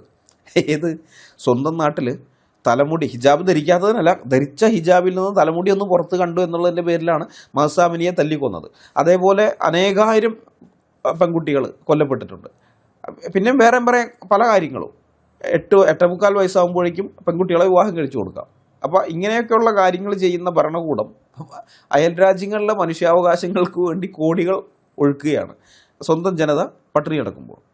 ഇതിനെ നമുക്ക് ഒരു ആക്ഷേപഹാസ്യത്തിലൂടെ പോലും ഇത് പറയാൻ പറ്റില്ല, അതിൻ്റെയൊക്കെ അപ്പുറത്താണ്. ഇതിനെ പുച്ഛിക്കുകയോ പരിഹസിക്കുകയോ ചെയ്യാൻ പോലും അത്ര ഗൗരവതരമായിട്ടുള്ള ഒരു കാര്യമാണിത്. അപ്പോൾ ചുരുക്കി പറഞ്ഞാൽ അധികാരക്കൊതിയുടെയും കൊള്ളയുടെയും ഒരു ഭീകര രൂപമായിട്ട് ഇറാൻ ഭരണകൂടം മാറിയിരിക്കുകയാണ്. അത് ഇന്നും നേരം മാറിയതൊന്നുമല്ല, പണ്ടേ മാറിയിട്ടുണ്ട്, കാലം കുറേ ആയത് മാറിയിട്ട്. ഇരകളുടെ ചോര കുടിച്ച് ജീവിക്കുന്ന ഒരുതരം രാഷ്ട്രീയ രക്തരക്ഷസുകളാണ് ഇറാൻ ഭരണകൂടം എന്ന് പറയുന്നത്. ആയത്തുള്ള ഖമേനി സ്ഥാപിച്ച ആ ഇസ്ലാമിക ഭരണകൂടം, അമേരിക്കൻ സാമ്രാജ്യത്വമൊക്കെ ഇവരുടെ മുമ്പിൽ വെറും ശിശുക്കൾ മാത്രമാണ്. മനസ്സിലായോ? അമേരിക്കൻ സാമ്രാജ്യത്വം ലോകത്തിൻ്റെ പല ഭാഗങ്ങളിൽ പോയിട്ട് ജനങ്ങളെ ചൂഷണം ചെയ്യുന്നുണ്ട്, ഊറ്റുന്നുണ്ട്, അതൊക്കെ ശരിയാണ്. പക്ഷേ ഈ ഇറാനിയൻ ഭരണകൂടം ഇറാനിനകത്ത് ചൂഷണം ചെയ്യുന്നതുമായി തട്ടിച്ചു നോക്കുമ്പോൾ അമേരിക്ക വെറും ശിശുവാണ്. അത് പറയാതിരിക്കാൻ നിർവാഹമില്ല. ഇറാനിയൻ ജനതയെ ചൂഷണം ചെയ്ത് ഒരു കൊള്ളയടിക്കുന്ന ഈ കോടിക്കണക്കിന് ഡോളറുകൾ എവിടെയാണ് നിക്ഷേപിച്ചിരിക്കുന്നത്? കുറേയൊക്കെ ഞാൻ പറഞ്ഞല്ലോ ഇങ്ങനെയുള്ള കാര്യങ്ങൾക്ക് വേണ്ടി, പ്രോക്സി യുദ്ധങ്ങൾക്ക് വേണ്ടി ചിലവഴിക്കുന്നുണ്ട്. എന്നാലും കുറേ പിന്നെയും ഉണ്ട് കോടിക്കണക്കിന് ഡോളറുകൾ. ഇത് എവിടെയാണ് നിക്ഷേപിച്ചതെന്ന് നമ്മൾ അറിയുമ്പോഴാണ് ഈ സാമ്രാജ്യത്വ വിരുദ്ധ എന്നൊക്കെ പറഞ്ഞുകൊണ്ട് ഇറാനെ സപ്പോർട്ട് ചെയ്യുന്ന ഈ റെഡ് ഷോ മലയാളം വെറും ഒരു കോമഡി പീസായി തരം താഴുന്നത് നമ്മൾ കാണുന്നത്. അവർക്കതൊന്നും അറിഞ്ഞുകൂടാ, അല്ലെങ്കിൽ അവരത് അറിയാൻ ശ്രമിക്കുന്നില്ല. ഇവർ ഈ സാമ്രാജ്യത്വത്തെയും അമേരിക്കയെയും യൂറോപ്പിനെയും രാപ്പകൽ വിമർശിക്കുന്ന ഇറാനിയൻ നേതാക്കൾ തങ്ങൾ കൊള്ളയടിച്ച പണം നിക്ഷേപിച്ചിരിക്കുന്നത് അതേ പാശ്ചാത്യ രാജ്യങ്ങളിലാണ്. മനസ്സിലായ? ഖമേനിയുടെ രണ്ടാമത്തെ മകൻ മുജ്തബ ഖമേനി, അതായത് ഇപ്പോൾ അമേരിക്ക ഇസ്രായേലും പടമാക്കിയെന്ന് പറഞ്ഞത് ഇപ്പോഴത്തെ സുപ്രീം ലീഡറായിട്ട് തിരഞ്ഞെടുക്കുകയും അതിന് മുമ്പേ തന്നെ തട്ടിക്കളഞ്ഞു എന്നൊക്കെ പറയുന്നുണ്ട്. ഏതായാലും തട്ടിക്കളഞ്ഞിട്ടില്ലെങ്കിൽ തന്നെ കോമ സ്റ്റേജിലൊക്കെ ആയിരിക്കും എന്നൊക്കെ പറയുന്നത്. ഏതായാലും ആ രണ്ടാമത്തെ മകൻ മുജ്തബ ഖമേനി അടക്കമുള്ള ഭരണാധികാരികളുടെ കുടുംബാംഗങ്ങൾക്ക് സ്വിസ് ബാങ്കുകളിൽ, അതുപോലെ UK-യിലും UAE-യിലും ഒക്കെയുള്ള രാജ്യങ്ങളിലെ ബാങ്കുകളിൽ കോടിക്കണക്കിന് ഡോളറിൻ്റെ രഹസ്യ നിക്ഷേപങ്ങൾ ഉള്ളതായി ബ്ലൂംബർഗ് അടക്കമുള്ള അന്താരാഷ്ട്ര മാധ്യമങ്ങൾ റിപ്പോർട്ട് ചെയ്തിട്ടുണ്ട്. കോടിക്കണക്കിന് ഡോളറിൻ്റെ നിക്ഷേപങ്ങൾ അവിടെയുണ്ട്. ലണ്ടനിലെ ഏറ്റവും വിലപിടിപ്പുള്ള ദ ബിഷപ്സ് അവന്യൂ പോലെയുള്ള സ്ഥലങ്ങളിൽ ഷെൽ കമ്പനികൾ വഴി ഇവർ കോടിക്കണക്കിന് രൂപയുടെ ആഡംബര വസതികൾ സ്വന്തമാക്കിയിട്ടുണ്ട്. സ്വന്തം ജനതയ്ക്ക് നേരെ കടുത്ത സാമ്പത്തിക ഉപരോധങ്ങളും ദാരിദ്ര്യവും നിലനിൽക്കുമ്പോഴാണ് ഈ നേതാക്കൾ വിദേശത്തേക്ക് പണം കടത്തുന്നത്. ഇറാനിലെ ദരിദ്രരായ ജനങ്ങളെ മുൻനിർത്തി സാമ്രാജ്യത്വത്തിനെതിരെ പോരാടുന്ന വിപ്ലവ നേതാക്കൾ എന്നൊരു ഇമേജ് നിർമ്മിച്ചെടുക്കുന്ന റെഡ് ഷോ മലയാളം പോലെയുള്ള ആളുകൾ അവർ ബോധപൂർവം മറച്ചു പിടിക്കുന്ന അല്ലെങ്കിൽ അറിയാൻ ശ്രമിക്കാത്ത വസ്തുതകളാണ് ഇവയൊക്കെ. ഒന്നുകിൽ ഇത് ഈ അമേരിക്കൻ സാമ്രാജ്യത്വത്തിൻ്റെ ആ വിഷയത്തിൻ്റെ പുറത്ത് ഇവരിത് മറച്ചു പിടിക്കുകയാണ് നമ്മളിൽ നിന്ന്, അല്ലെങ്കിൽ പ്രേക്ഷകരിൽ നിന്ന്. ഇപ്പം ഞങ്ങളിൽ നിന്ന് പറയാൻ പറ്റില്ല, ഞങ്ങൾക്കിതറിയാം, പ്രേക്ഷകരിൽ നിന്ന്. അതല്ലെങ്കിൽ ഇവരിത് പഠിക്കാൻ ശ്രമിച്ചിട്ടില്ല. അവർ നോക്കുമ്പോൾ അമേരിക്കയ്ക്കെതിരെ ഇവർ പോരാടുന്നു. അമേരിക്കയ്ക്കെതിരെ ആര് യുദ്ധം ചെയ്താലും, ഇറാഖ് യുദ്ധം ചെയ്താൽ ഇറാഖിൻ്റെ വശത്ത്, ഇവർ യുദ്ധം ചെയ്താൽ ഇറാൻ യുദ്ധം ചെയ്താൽ ഇറാൻ്റെ വശത്ത്, ഉത്തര കൊറിയ യുദ്ധം ചെയ്താൽ ഉത്തര കൊറിയയുടെ വശത്ത്, അമേരിക്കയ്ക്കെതിരെ ആര് എന്ത് ചെയ്താലും അമേരിക്കൻ്റെ എതിർവശത്ത് നിൽക്കുക. അത്രമാത്രമേ ഉള്ളൂ ഇവർക്ക്. മനസ്സിലായോ? ഒന്നുകിൽ അത്, അല്ലാന്നുണ്ടെങ്കിൽ മനഃപൂർവ്വം അതിന് വേണ്ടിയിട്ട് അമേരിക്കയെ എതിർക്കുന്ന ആൾക്കാരല്ലേ, അവരുടെ തെറ്റുകൾ നമ്മൾ പറയണ്ട, മനഃപൂർവ്വം അത് കണ്ടില്ലെന്ന് നടിക്കാം. ഇത് ഏതെങ്കിലും ഒന്ന് ആണിത്. പക്ഷെ എന്തായാലും നമ്മൾ മനസ്സിലാക്കണം, ഇവരിങ്ങനെയൊക്കെ ഇതിനെതിരെ പോരാടുന്നതൊക്കെ പറയുന്ന ടീമുകൾ അവരെ പണം കൊണ്ടുപോയി നിക്ഷേപിക്കുന്ന അവിടെയാണ്. വെള്ളിയാഴ്ച ഇവരുടെ മോസ്കുകളിൽ അമേരിക്ക തുലയട്ടെ, ഡെത്ത് ടു അമേരിക്ക എന്ന് മുദ്രാവാക്യം മുഴക്കുന്ന ഈ ആയത്തുള്ളമാരുടെ മക്കളും കൊച്ചുമക്കളും എവിടെയാണ് ജീവിക്കുന്നത്? ഇവർക്ക് ഏറ്റവും വെറുപ്പുള്ള പാശ്ചാത്യ രാജ്യങ്ങളിൽ പകൽ മുഴുവൻ സാമ്രാജ്യത്വത്തെ തെറിവിളിക്കുക, രാത്രിയാകുമ്പോൾ ഇറാനിലെ പാവപ്പെട്ട ജനങ്ങളുടെ ചോര ഊറ്റിയെടുത്ത പണം അതേ സാമ്രാജ്യത്വ രാജ്യങ്ങളിൽ പോയിട്ട് അവിടെ സാമ്രാജ്യത്വ ബാങ്കുകളിൽ കൊണ്ടുപോയിട്ട് ഭദ്രമായി നിക്ഷേപിക്കുക.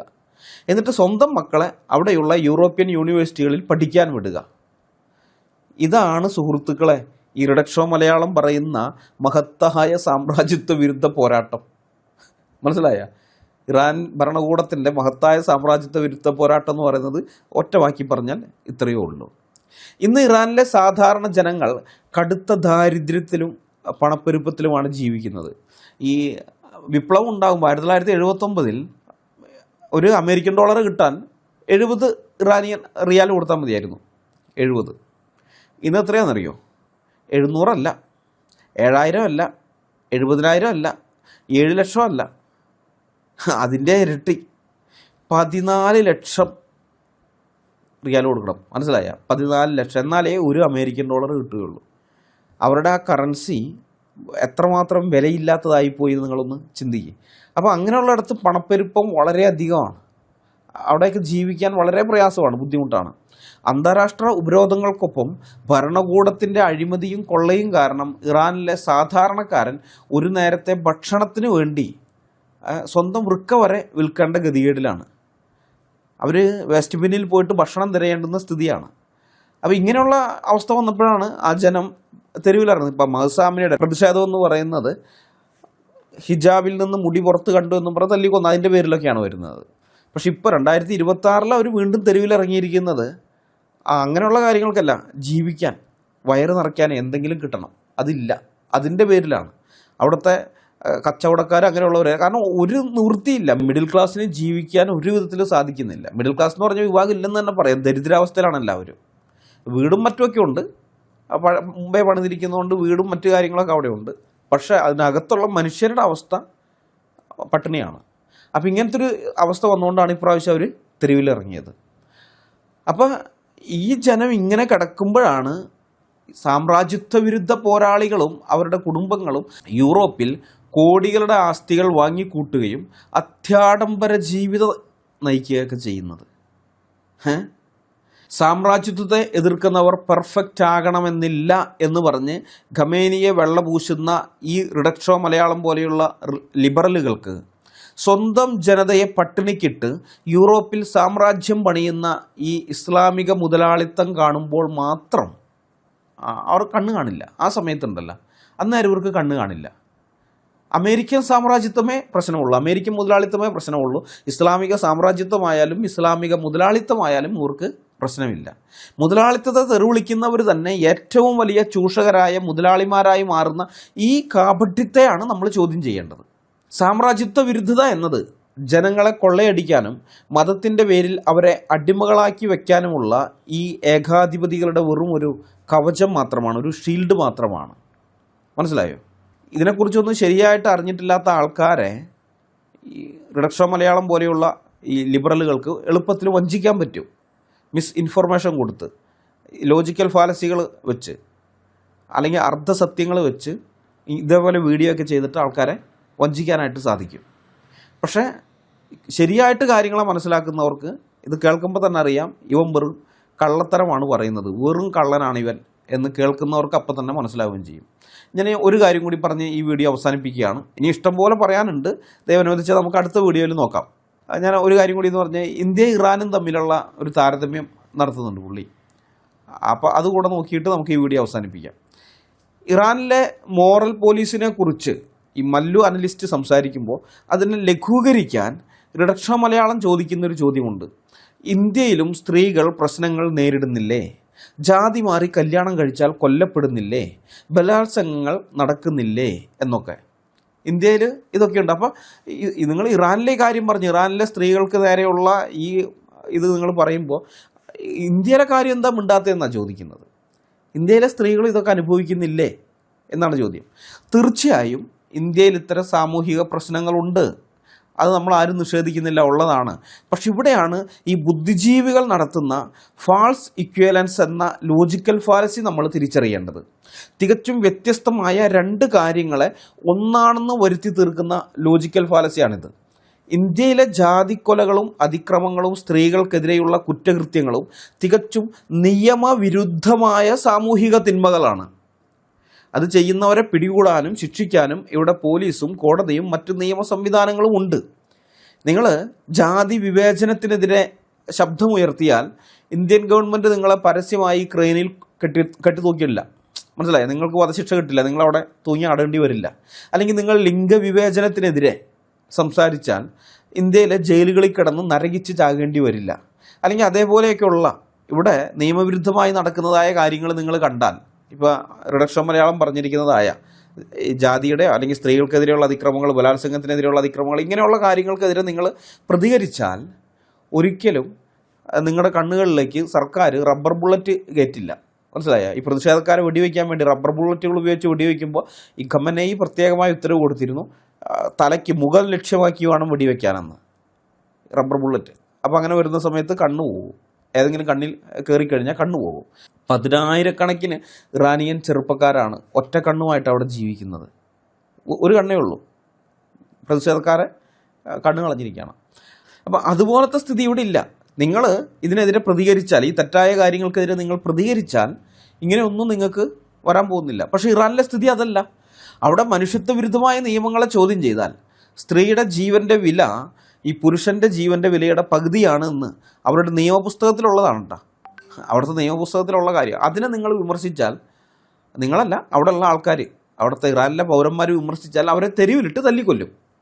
അവിടെ സ്ത്രീകൾക്കെതിരെയുള്ള അതിക്രമങ്ങൾ നടപ്പിലാക്കുന്നതേ അവിടുത്തെ ഭരണകൂടം തന്നെയാണ്. മനസ്സിലായ? ഹിജാബ് ശരിയായി ധരിക്കാത്തതിന് സ്ത്രീകളെ തെരുവിലിട്ട് തല്ലുന്നത് അവിടുത്തെ ഔദ്യോഗിക പോലീസാണ്. ഇന്ത്യയിൽ നിയമത്തിനെതിരായി ചിലർ നടത്തുന്ന അതിക്രമങ്ങളെയും ഇറാനിലെ ഭരണകൂടം നിയമം മൂലം നടപ്പിലാക്കുന്ന വിവേചനത്തെയും ഒരേ ത്രാസിലിട്ട് തൂക്കുന്ന ഇറിഡക്ഷോ മലയാളത്തിൻ്റെ ഈ കാപട്യം അങ്ങേയറ്റം അപകടകരമാണ്. ഒരു രാജ്യത്തെ ചില ക്രിമിനലുകൾ നിയമം കയ്യിലെടുക്കുന്നതും ഒരു രാജ്യം തന്നെ ക്രിമിനലായി മാറി സ്വന്തം ജനങ്ങളെ വേട്ടയാടുന്നതും തമ്മിലുള്ള വ്യത്യാസം അറിയാത്തവരാണോ ഈ ഇറിഡക്ഷോ മലയാളം ചാനലിൻ്റെ പുറയിലുള്ളവന്മാർ? അതോ ഇസ്ലാമിക ഏകാധിപത്യത്തെ വെള്ളപൂശാൻ വേണ്ടി മനഃപൂർവ്വം അവരത് മറച്ചു വയ്ക്കുന്നതാണോ? ഇന്ത്യയിലെ സാമൂഹിക പ്രശ്നങ്ങളെയും ഇറാനിലെ ഇസ്ലാമിക് തിയോക്രാറ്റിക് ഭരണകൂടത്തിൻ്റെ സ്റ്റേറ്റ് സ്പോൺസേഡ് അടിച്ചമർത്തലിനെയും ഒരേ ത്രാസിലിട്ട് തൂക്കുന്ന ഈ കാപട്യമുണ്ടല്ലോ, അത് തിരിച്ചറിയാൻ വലിയ ഫെമിനിസ്റ്റ് ഒന്നും ആകേണ്ടതില്ല. സാമാന്യബോധം എന്ന് പറയുന്ന സംഗതിയില്ല, സാമാന്യബോധം ഉണ്ടായാൽ മതി. മനസ്സിലായ? നിർഭാഗ്യവശാൽ റിഡക്ഷോ മലയാളത്തിൻ്റെ പ്രേക്ഷകരിൽ നല്ലൊരു ശതമാനത്തിനും അതില്ല, സാമാന്യബോധമില്ല. ആ വീഡിയോയുടെ കമൻറ്റ് ബോക്സ് നോക്കിയാൽ മതി, നിങ്ങൾക്ക് മനസ്സിലാകും. ഞാൻ പറഞ്ഞില്ലേ, ഞാൻ ഈ വീഡിയോ ആദ്യം ചെയ്യണ്ട എന്ന് വിചാരിച്ചതാണ്. പിന്നീട് എക്സ് മുസ്ലിമായ സ്നേഹിതം പറഞ്ഞപ്പോഴാണ് ഞാൻ പിന്നെ അതിൻ്റെ കമൻറ്റ് ബോക്സ് പരിശോധിക്കുന്നത്. കമൻറ്റ് ബോക്സ് കണ്ടപ്പോഴാണ് വീഡിയോ ചെയ്യണം എന്ന് തീരുമാനിക്കുന്നത്. കാരണം ഇതിനകത്ത് അപൂർവം ചില ആൾക്കാർ മാത്രമേ ഇതിനെ ചോദ്യം ചെയ്യുന്നുള്ളൂ. അവർക്ക് അതും ഞാനിപ്പോൾ ചെയ്ത പോലെ കൃത്യമായിട്ട് ലോജിക്കൽ ഫാലസി, ഇന്ന ഫാലസിയാണെന്ന് പറഞ്ഞിട്ടൊന്നുമല്ല. അവർ അവരുടേതായ ശൈലിയിൽ ചോദിക്കുന്നുണ്ട്. ഇത് എങ്ങനെയാണ് ഇത് നിങ്ങൾ പറയുന്നത് യോജിച്ചു വരിക, ഇത് ഇങ്ങനെ നിങ്ങളും അവരൊക്കെ ഒരേപോലെ തന്നെയുള്ള നിലപാടല്ലേ എടുക്കുന്നത് എന്നൊക്കെ ചോദിച്ച ചില ആൾക്കാരൊക്കെ പറയുന്നുണ്ട്. എന്നാൽ ബഹുഭൂരിപക്ഷം പേരും ആ വീഡിയോയെ പുകഴ്ത്തിയിരിക്കുകയാണ്. വളരെ നല്ല വീഡിയോ ആണ്. കമൻറ്റ് ബോക്സിൽ കയറി നോക്കിയാൽ അറിയാം, വളരെ നല്ല വീഡിയോ ആണ്, ഇത് നല്ല വിശകലനമാണ്, ഇത് നല്ല മറുപടിയാണ്, വളരെ നന്നായി തന്നെ പറഞ്ഞു, മല്ലു അനലിസ്റ്റിനെ എക്സ്പോസ് ചെയ്തു, മല്ലു അനലിസ്റ്റിന് വിവരമില്ല, ഞാൻ അവനെ പണ്ടേ അൺസബ്സ്ക്രൈബ് ചെയ്തതാണ്, ഈ വീഡിയോ എൻ്റെ കണ്ണു തുറപ്പിച്ചു എന്നൊക്കെ പറഞ്ഞ് റിഡക്ഷോ മലയാളത്തിൻ്റെ ഈ വിവരക്കേടുകളെ പുകഴ്ത്തിക്കൊണ്ടാണ് ഭൂരിഭാഗം കമൻറ്റുകളും. ഇവരൊക്കെ യുക്തിവാദികളാണെന്നും പറഞ്ഞ് നടക്കുന്നവന്മാരാണെന്ന് ഓർക്കണോട്ടോ നിങ്ങൾ. കേരളത്തിലെ യുക്തിവാദികളെന്ന് പറയുന്നവരുടെ അവസ്ഥ കട്ട കോമഡിയാണ്. ലോജിക്ക് എന്താണ്, ലോജിക്കൽ ഫാലസി എന്താണെന്ന് യാതൊരു പിടിയുമില്ലാത്തവരാണ് കേരളത്തിലെ യുക്തിവാദികളെന്ന് പറഞ്ഞ് നടക്കുന്നവരിൽ 99.999999% പേരും. ലോജിക്ക് സിസ്റ്റമാറ്റിക്കായി പഠിക്കണമെന്നൊന്നുമല്ല ഞാൻ പറയുന്നത്. പക്ഷേ യുക്തിവാദി എന്ന് പറഞ്ഞ് നടക്കുന്നവൻ ലോജിക്കിൻ്റെ പ്രാഥമിക പാഠങ്ങളെങ്കിലും അറിഞ്ഞിരിക്കണ്ടേ? അതറിഞ്ഞിരുന്നെങ്കിൽ ഞാനിവിടെ ചൂണ്ടിക്കാണിച്ചതും ഇനി അടുത്ത വീഡിയോയിൽ ചൂണ്ടിക്കാണിക്കാൻ പോകുന്നതുമായ ഈ ലോജിക്കൽ ഫാലസികളിൽ 1-2 അവർക്ക് മനസ്സിലാകുമായിരുന്നു. അത്രയെങ്കിലും മനസ്സിലാക്കാൻ കഴിഞ്ഞാൽ ഒരാളും ആ വീഡിയോയുടെ കമൻറ്റ് ബോക്സിൽ ഇതുപോലെ ആ വീഡിയോയെ പുകഴ്ത്തി പറഞ്ഞുകൊണ്ട് കമൻറ്റുകൾ ഇടില്ലായിരുന്നു. സാമ്രാജ്യത്വ വിരുദ്ധത എന്ന ലേബൽ ഒട്ടിച്ച് ഈ പുരോഗമന സിംഹങ്ങൾ ഇവിടെ ന്യായീകരിക്കാൻ ശ്രമിക്കുന്നത് സ്വന്തം ജനതയെ കൊന്നൊടുക്കുന്ന ഒരു ഫാസിസ്റ്റ് ഭരണകൂടത്തെയാണ്.